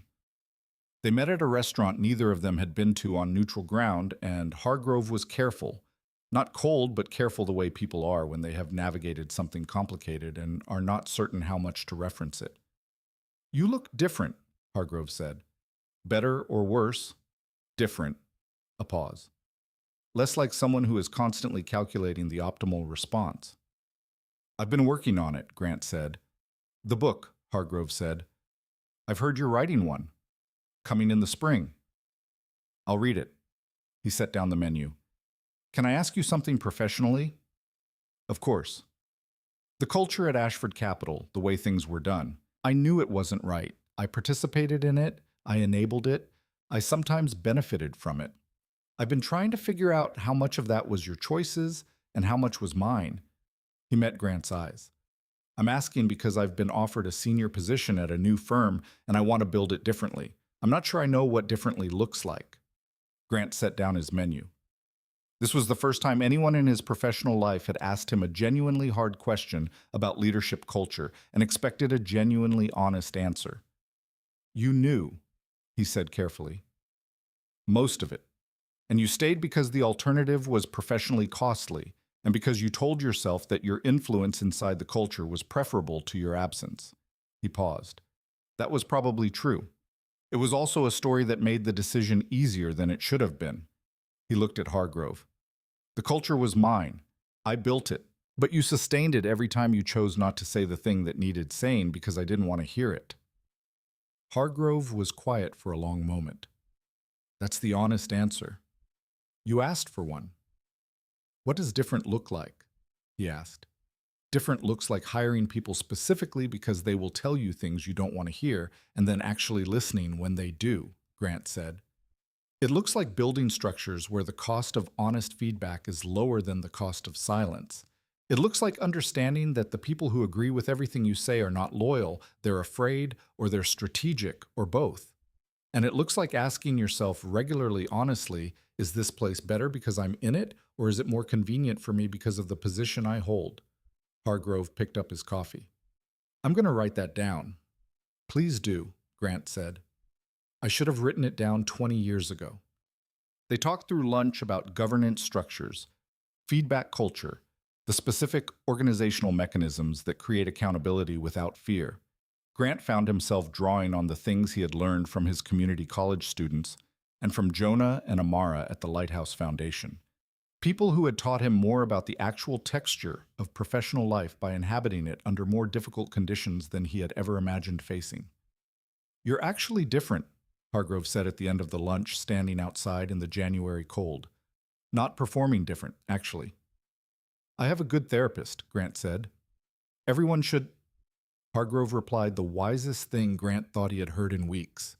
He walked back to the Meridian Tower in the cold, feeling the specific quality of comfort that comes from arriving somewhere that is genuinely yours. Not because you own it, because you have built yourself slowly and honestly into someone who can live in it without pretending to be something else. The harbor reflected the winter sky in the flat silver way it did on days when the clouds sat low and the city was ordinary and ongoing and entirely indifferent to whether Grant Ashford had figured himself out.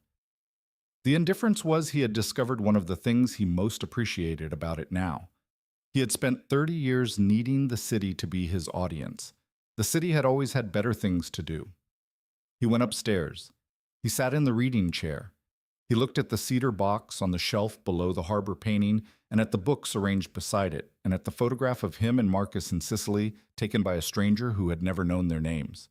He was 54 years old and had lost everything he had built his life around, proving that he deserved. He was teaching 2 mornings a week at a community college and volunteering at a youth shelter and advising a startup built on the principle that honesty was a better business strategy than exploitation. and he was writing a book about failure that was also, if he was doing it right, a book about becoming. He was not the most important person in any room he entered anymore. He was learning slowly and imperfectly to find that a relief. Empire of Dust, What I Built, What I Lost, and What Finally Mattered. Launched on a Tuesday in early spring when the Halcyon Bay harbor was still cold, but the light had that particular quality that arrives in March longer, more horizontal landing on things at an angle that makes them seem both familiar and newly seen. The book had been reviewed in advance by the two publications Grant had spent his career cultivating relationships with for exactly this kind of moment, the business press that shaped how power was perceived in the worlds he had inhabited. The reviews were not what he had been prepared for. He had expected polite skepticism, the raised eyebrow quality of critics who assumed that corporate executives writing about failure were ultimately writing about resilience and triumph with a detour through difficulty. What he received instead was seriousness, the kind of serious, engaged response that comes when a publication's reviewer recognizes that they are being asked to consider something that has been genuinely meant. One review began, "This is a book by someone who has stopped performing and started thinking. Those two activities are rarer in the same person than either the business world or the literary world would like to admit." He read it 3 times. Then he put his phone down and called Marcus. "I've been waiting for this call since 5 this morning," Marcus said without preamble. "Nora made me wait until you reached out first. It was difficult." "The review in the Business Quarterly," Grant said. "I know," Nora cried a little, quietly the way she does when she doesn't want anyone to notice. Grant was quiet for a moment. "Tell her thank you," he said, "for everything over the past year and a half. All of it." "Tell her yourself," Marcus said. "Sunday dinner, 6 o'clock. Elena's home from graduate school and has been following the whole thing with what Nora describes as wrapped in academic interest. She's studying it. She's studying you specifically. She wants to do her thesis on narrative reconstruction and identity reconfiguration in executive failure." A pause. "She's my daughter. What can I say?" Grant laughed genuinely easily, the laugh of someone who has been around people who love him long enough that genuine laughter has stopped feeling like a risk. "I'll be there at 6, Sab." The book tour was a thing Grant had not anticipated would matter to him, and then discovered on the first stop at a university in the northern part of the state that it mattered considerably. He had been interviewed, briefed, prepared. He had done press for 30 years, had handled reporters with the practiced, confident deflection of a man who understood that every interview was fundamentally a negotiation about what version of yourself to make available for public consumption. He had been good at it. He had controlled every public presentation of himself so thoroughly that even the people who had worked most closely with him had sometimes been uncertain whether they were seeing the man or the product. He was not doing that anymore. He had decided in conversation with his editor that the book could not be written honestly and then promoted disingenuously, and that if the decision to be honest in the pages of the book was worth making, the decision to be honest in the conversations about it was worth making too. His editor had looked at him with the expression of someone who has heard many authors say things like this, and watched most of them fail to follow through under the actual pressure of a live microphone, and had said, "Good luck." The first interviewer was a journalist named Rebecca Corwin, who covered business and culture for a publication that took both seriously. She was thorough, direct, and professionally unimpressed by the things that had once made Grant impressive, which was, he had come to understand the correct orientation for a journalist who intended to ask real questions. "You write in the book about the moment you understood that you had been treating your wife as a function rather than a person," she said. "Can you talk about when that understanding arrived, not as a formulation, but as an actual felt experience?" Grant considered the question. "The cedar box, he said. My wife's grandmother had given her a cedar box, and every year on our anniversary, she wrote me a letter and put it in the box. 20 letters over 20 years. He paused. I never opened a single one. The box arrived with my belongings when I moved out, and I opened every letter in one sitting, and what I understood reading them was that I had not been present in my own marriage. Not just inattentive, absent. She had been living in one reality, and I had been living in a story I was telling myself about that reality, and the two had diverged so completely over so many years that by the time of the gala they no longer had any relationship to each other. When you read those letters, Corwin said, what did you feel? The first time grief and shame and the specific ugly recognition of catastrophic failure. He met her eyes. The second time, a year later, something I can only describe as the clean sadness of understanding. The grief was still there, but it had shifted its subject. It was no longer primarily about what I had lost. It was about what she had written, the 20 years of trying to reach someone who wouldn't be reached, and the particular loneliness of loving a person who has already made you background. He stopped. That's the hardest kind of grief to live with, the grief for someone else's experience. Corwin looked at him for a long moment. That's not something I expected you to say, she said. I'm trying to only say things I mean, Grant replied. It's a newer practice than I'd like to admit. The interview ran 3 days later. It was shared widely in the specific way that things are shared when they have touched something people recognize as true, not sensation, not controversy, but recognition. The kind of sharing that happens when someone reads something and sends it to someone they love with a message that says, read this without further explanation. He read the responses. He read all of them, which was something he had not done when he was a CEO, had delegated the monitoring of public response to a communications team, and received sanitized summaries that had been pre-sorted by relevance and tone. Now he read everything himself, not to manage it, but to understand it. Most of the responses were from people who had been inside similar situations, not always the powerful person, not always the person who had done the damage. Many were from people on the other side, spouses who recognized Vivien's experience in their own. Employees who recognized the culture Grant had described in workplaces they had survived. People who had spent years being told their patience was a virtue and had eventually understood it was being used as a resource. One message came through his publisher's contact form, not an email, not a social media response, but a handwritten letter that had been scanned and forwarded. The handwriting was neat and small, the kind of handwriting that belongs to someone who learned cursive when it was still taught seriously. Mr. Ashford. I'm 71 years old, and my husband passed away 3 years ago after 44 years of a marriage that looked from the outside like what a marriage is supposed to look like. I read your book in 2 evenings and put it down and sat with it for a week before I could write this. I recognized the letters, not because my husband wrote me letters he didn't, but because I wrote them in my head every year and never sent them, and he died without ever reading a word of what I spent 4 decades wanting him to understand. I don't tell you this to make you feel worse. I tell you because the difference between your story and mine is that Vivien did what she needed to do while there was still time to become someone different. You had the gift of being forced to change. I hope you know what a gift that is. It doesn't feel like one, but it is. I am very glad you wrote this book. Grant read the letter twice and then sat in the reading chair for a long time with the winter harbor outside the window, not moving. He wrote back by hand, which took longer than any document he had produced in his professional life. He thanked her for writing. He said that she had given him something he did not have a word for and would be thinking about for a long time. He meant every word. The final stop of the book tour was in Halcyon Bay itself, a bookstore on the waterfront called the Meridian Reading Company that had been part of the city's literary life for 40 years. The event had been arranged by his publisher with the practical calculation that a hometown reading would generate significant local interest and media coverage. Grant had agreed and had then not thought about it much until the evening approached, and he found himself for the first time in 18 months of public events nervous. He arrived early. The reading room in the back of the store held 200 chairs, and it was filling. He recognized faces he had not expected to see.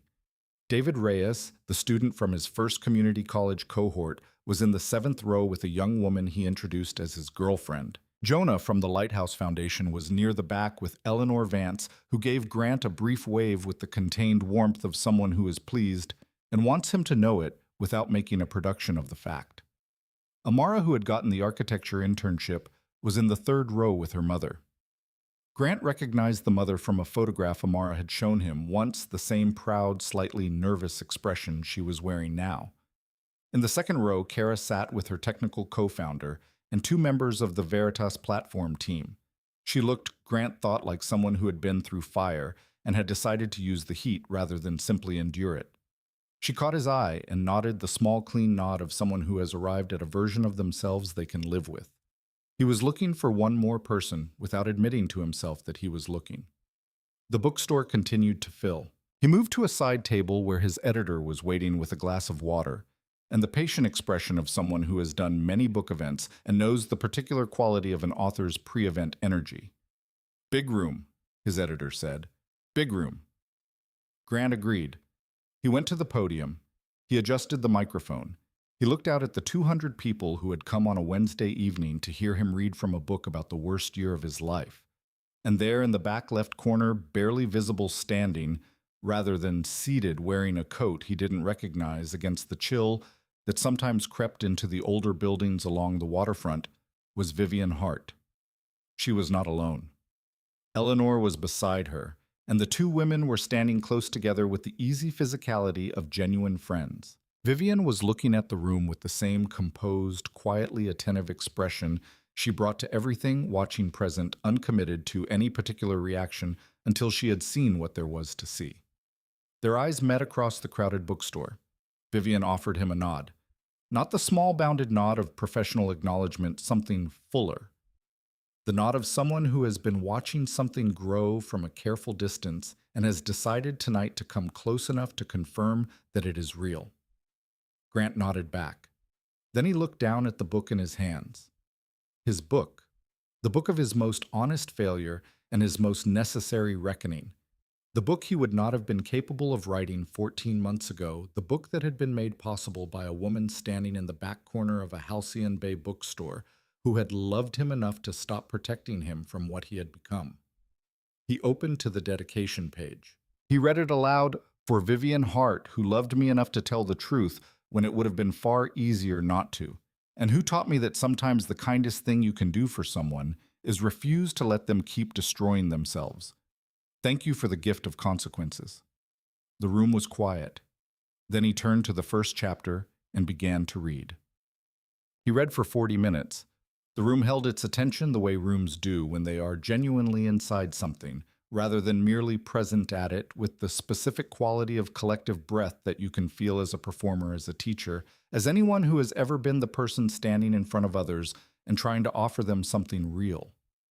The questions afterward were good questions. Not the careful, soft questions that come from audiences performing engagement, hard questions, the kind that come from people who have been provoked into thinking and want to keep thinking out loud. A woman in the fifth row asked how you knew in the middle of a pattern of behavior that it was a pattern. A man near the back asked whether the book was a form of apology, and if so, to whom, and whether apologies written and published were a lesser form than apologies spoken privately. A young person who looked barely old enough to be in college asked with the specific directness of someone who has not yet learned to soften their questions, "Do you think your wife has forgiven you?" Grant answered each question with the same care he had learned over 18 months to bring to the things that mattered. When he arrived at the last one, the one about forgiveness, he was quiet for a moment. "I don't think forgiveness is what she was doing," he said. "When Vivien did what she did at the Meridian Grand, she wasn't withholding forgiveness, and she wasn't planning to offer it. She was done. She had finished grieving a marriage that had been over for years, and she did what she needed to do to make the ending official and to ensure that the story couldn't be rewritten into something where she was peripheral." He paused. Forgiveness implies a relationship that continues with the wound acknowledged and moved past. What Vivien gave me was something different. She gave me the consequence of my choices clearly and completely and with witnesses, and then she let me go. He looked at his hands for a moment. What she's done since then, the occasional message, the generosity of suggesting Kara work with me, the fact that she's here tonight, that's something else. Not forgiveness exactly. More like evidence that she believes I'm capable of being different than I was, and that she's willing to observe that from whatever distance she chooses to maintain. He looked up. "I'm grateful for it. I don't think I've earned it, but I've learned that gratitude doesn't require earning. It just requires being honest about receiving." The room was still. Then it went into the warm, uncomplicated applause of people who have been given something to take home. Afterward, in the small signing area set up near the front of the store, Grant moved through the line of people who had brought their copies. He signed books and spoke briefly to each person and found himself for the 40th time in the past months surprised by the quality of the specific human transaction that happened when you offered something honest and someone received it honestly in return. He had spent 30 years in rooms full of people whose primary interest was what he could do for them or what he could be persuaded to do against them. This was different. These people had given him their evenings and their money and their willingness to be moved by something, and he had given them, he hoped, something that was worth that. Marcus and Nora were near the end of the line. Nora hugged him without preamble, the same unperformative hug she had offered in their driveway 18 months ago, and said quietly, "I'm proud of you. For what that's worth from someone who spent 6 months worried you might not make it through the other side." "It's worth a great deal," Grant said. Marcus shook his hand and then pulled him into a brief, genuine embrace, the specific embrace of people who have known each other through versions of themselves that neither fully was anymore. "The book is good," he said. "Actually good. Not good for what it is. Good." "Nora's notes," Grant said. "My notes," Nora confirmed. "But you did the work." The line continued to move. Kara and her team came through near the end, brief, warm, professional.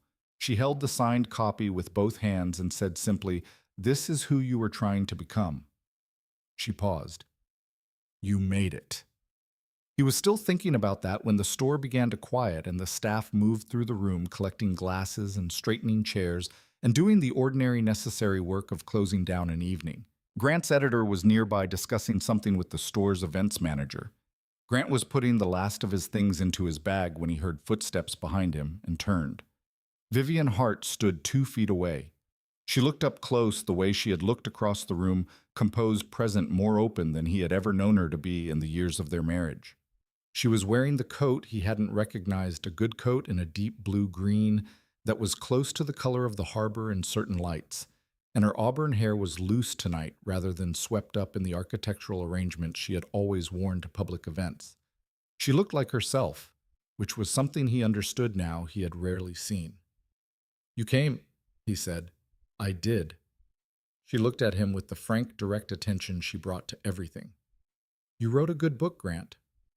"I had good material." "You had an honest account to give, and you gave it." She paused. "That's not as simple as it sounds. Most people in your position never manage it." He looked at her, at the woman who had been his wife for 23 years and his teacher for the 18 months since, and the most formative person in his adult life, which was a distinction she had earned through work. He had done nothing to acknowledge while it was happening and was still in various forms finding ways to repay. "I have something for you," he said. He reached into his bag and removed an envelope. A heavy cream envelope, good stock, the kind Vivien herself would have chosen. "I've been carrying this around for 2 months trying to find the right moment." She took it and opened it without ceremony. Inside was a single sheet of paper, a legal document, brief and formally worded, summarizing a share transfer agreement. She read it once. Her expression did not change, but something behind it shifted. "These are your shares in Halcourt Dominion," she said. "All of them," Grant said. 25% of the company transferred to you without condition or qualification. You built it into what it is. You should own it completely." Vivien was quiet for a long moment.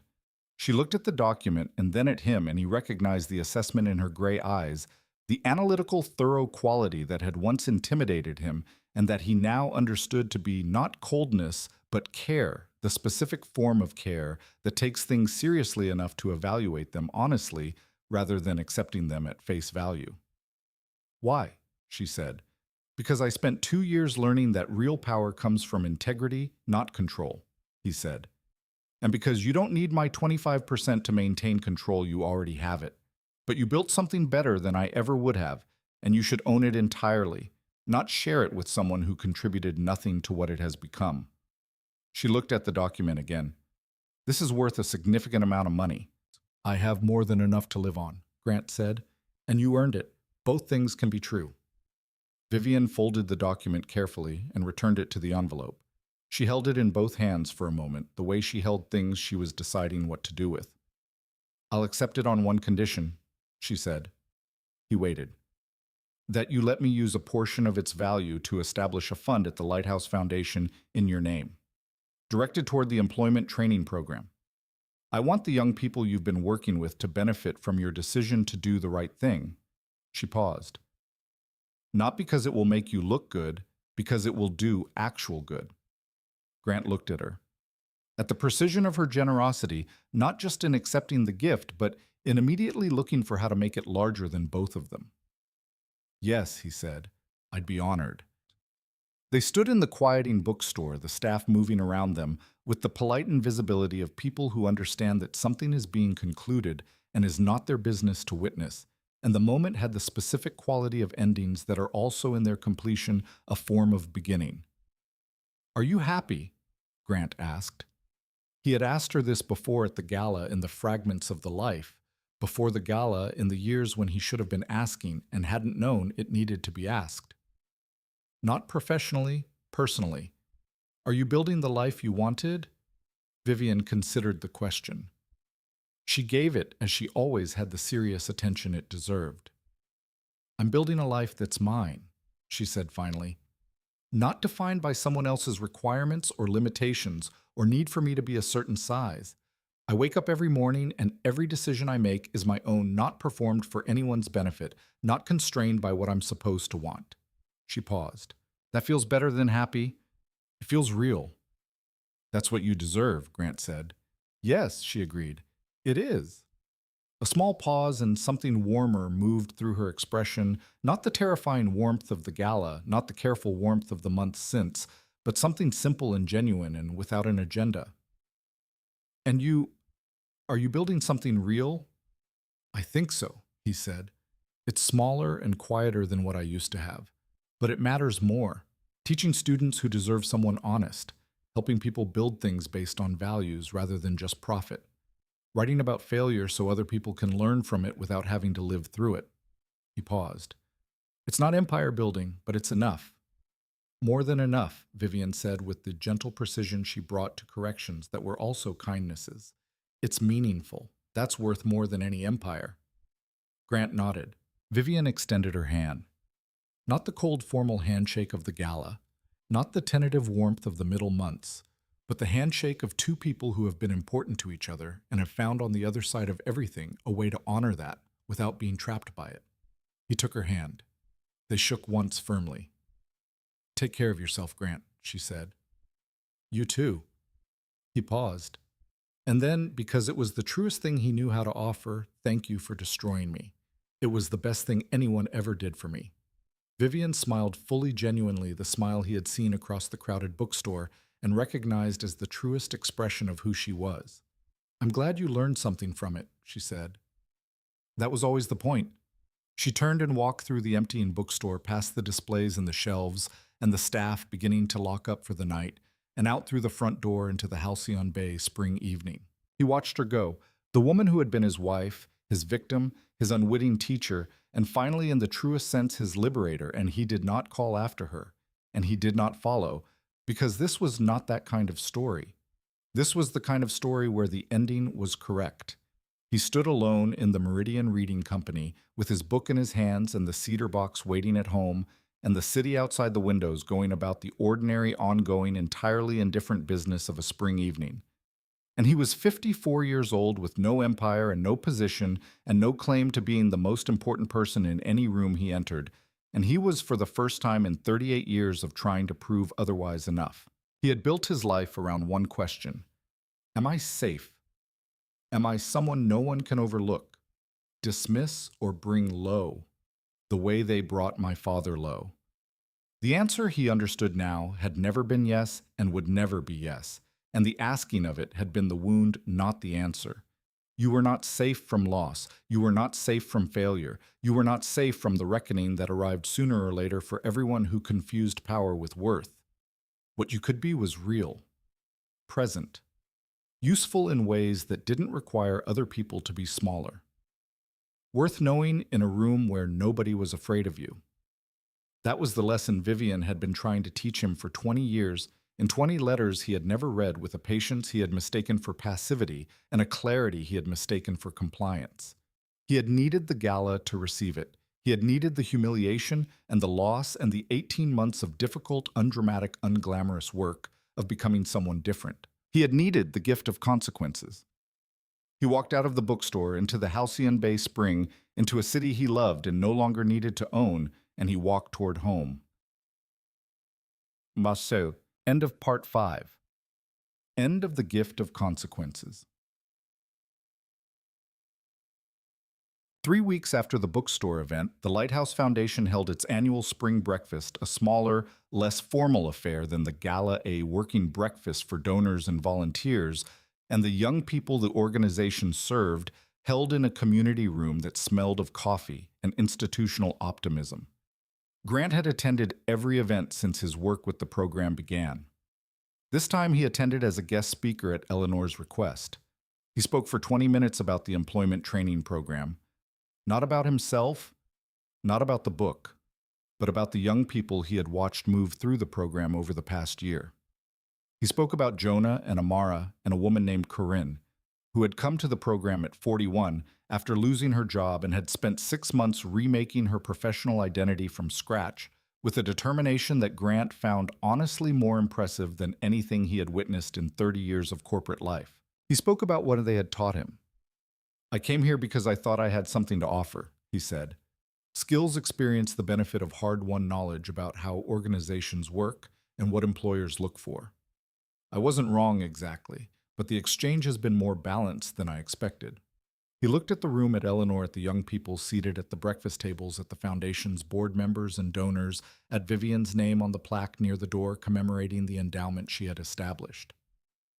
"What they've taught me is that resilience isn't a motivational concept. It's a daily practice, and the people who have the fewest advantages are frequently the ones who practice it most fluently." He paused. "I spent 30 years building a professional identity on the premise that I was exceptional. What I've learned here is that exceptional is much more common than I thought. It just doesn't always come in the packaging that the business world has decided to recognize." After the breakfast, a young man named Terrell, who had recently completed the program and was 3 months into his first professional position, accounts receivable at a regional logistics company, a job he had described as not glamorous but real and I can build from here, found Grant near the coffee station. "My manager told me I was the best hire she made this year," Terrell said. "She said I was unusually direct for someone who was entry-level, said I give honest feedback in team meetings instead of waiting to see which way the wind blows." "Is that a compliment?" Grant asked. "She made it sound like one." Terrell grinned. "I told her I learned from someone who had to learn the hard way that honesty costs less than the alternative." Grant shook his hand. "I'm glad it's serving you." "It is," Terrell said. "Thank you." A pause. "For what it's worth, I read the book. I bought it with my first paycheck." "You didn't have to." "I wanted to," Terrell said simply. "You were honest with me. It seemed right to be honest with you." Grant walked out of the Lighthouse Foundation into the mild spring morning and sat in his car for a moment before starting it. The harbor was visible from the parking area, the same harbor he had looked at from so many angles in the past year and a half. The harbor that was the constant backdrop of Halcyon Bay. The thing that had been there long before any of the towers, and would be there long after all of them had been remade into something else. He thought about his father. He had not thought about James Ashford simply without the complicated overlay of fear and shame and the urgent need to have become something his father hadn't in a very long time. He thought about him now, a man who had worked honestly and lost his business at 50 and had spent the rest of his life smaller than he'd been before. Not destroyed, smaller, changed by loss into someone who occupied less space, who reached for less, who had contracted around the wound of his failure in the way people do when no one has told them that failure and worth are not the same thing. Grant had watched his father shrink and had sworn he would never do the same, and had spent 38 years expanding so relentlessly in the opposite direction that he had never noticed he was doing the same thing in reverse, contracting around a wound defending a perimeter that had nothing inside it worth defending. His father had been a good man who had lost a business. Grant had been a successful man who had lost his integrity. So gradually he had never noticed it was gone. He wished he had told his father that. He wished he had understood while his father was alive to hear it, that the bankruptcy at 50 was not the measure of James Ashford's life, that the measure of a life was something else, something more patient and less quantifiable and considerably more true. He started the car. He drove to the community college where his Tuesday morning workshop was in its third week with a new cohort. He was teaching a session today on what he had been calling informally the architecture of accountability, the organizational and personal structures that make honest feedback possible, that prevent the slow drift toward impunity that had characterized his own career. The students were waiting. He pulled up a chair rather than standing at the front, a habit he had developed mid-course, after noticing that sitting changed the quality of the conversations, made them feel more like thinking together and less like receiving instruction. The 30-year-old hotel manager asked a question before he had fully settled. The first-generation student in the third row? A new one. This cohort. A young woman named Priya, who had been working nights at a grocery store while attending class. Days had 3 pages of notes from the assigned reading and a look of contained impatience that reminded Grant of himself at 23, and that he found now entirely heartening rather than threatening. The session ran long. He stayed for 40 minutes after the formal time to finish the conversation that had developed in the last 15 minutes of class.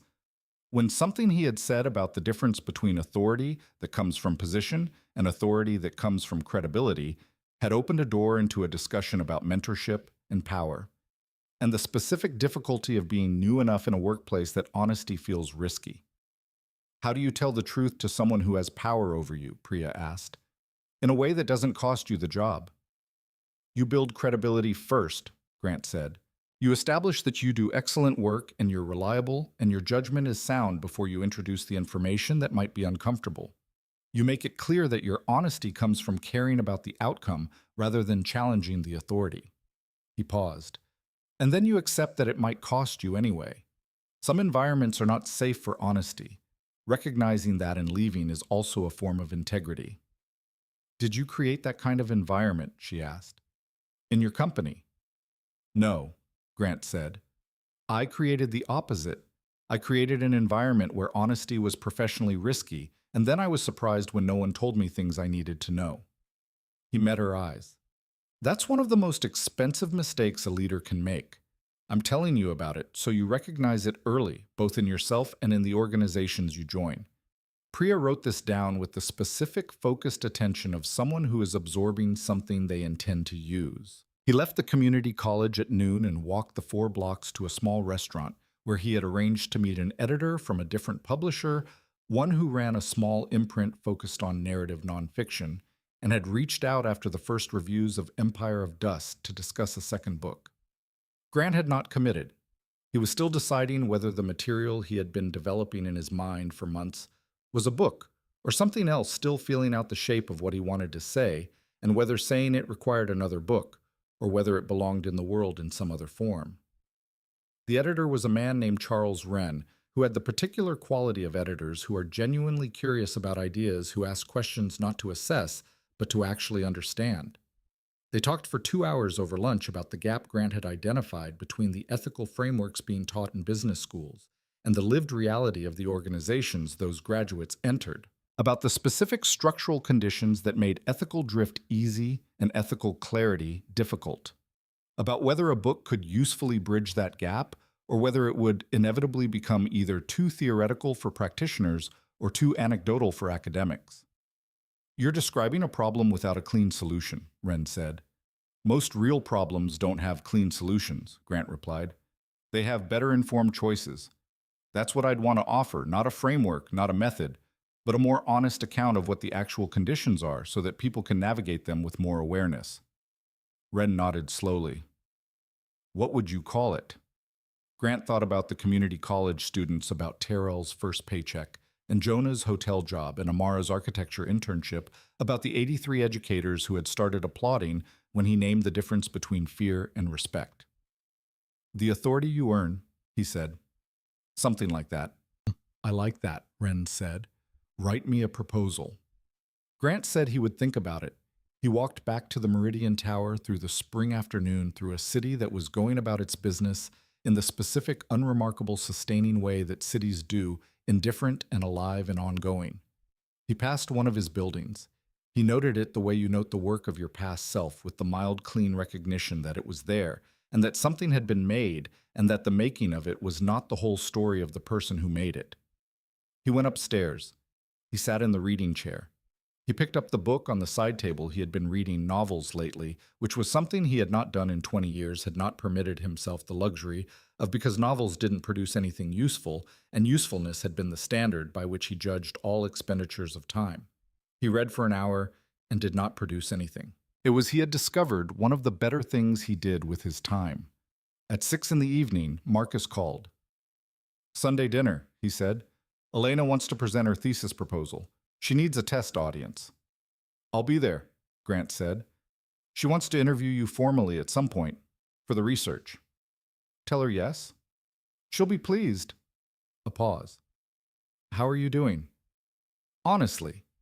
Grant considered the question with the seriousness it had always deserved, and that he was only now fully capable of giving it. "I'm doing well," he said. And then, because Marcus was one of the people who required and deserved the complete answer, not well in the way I used to perform well, not the default. "I'm fine," that meant stop asking.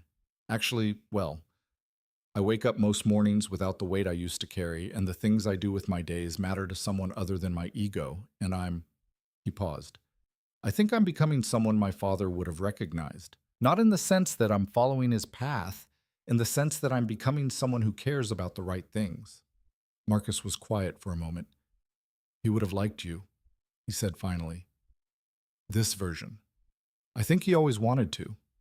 Grant said nothing for a moment. The harbor was turning the particular silver gold of late afternoon. Somewhere in this city, Vivien Hart was ending her workday in the company he had built, and she had made better. And Cara DeLuca was closing the week at a startup that was teaching small businesses to be honest about what they claimed. And Jonah was finishing a shift at a hotel where someone had decided to give him a chance. And Amara was at her drafting table designing spaces that people would actually live in. The city was ongoing. The work was ongoing. He was ongoing a different version of himself than the man who had walked into the Meridian Grand Hotel with his name on 3 buildings and his hand on Cara DeLuca's back, and the absolute certainty that tonight was his but ongoing. "Sunday at 6, Sud," he said. "6 rots," Marcus confirmed. "Nora's making the lasagna." They hung up. Grant set the phone down and returned to his novel. And outside the window, the harbor moved in the specific way it moved at the end of a good day. Neither dramatic nor dull. Just present, just real.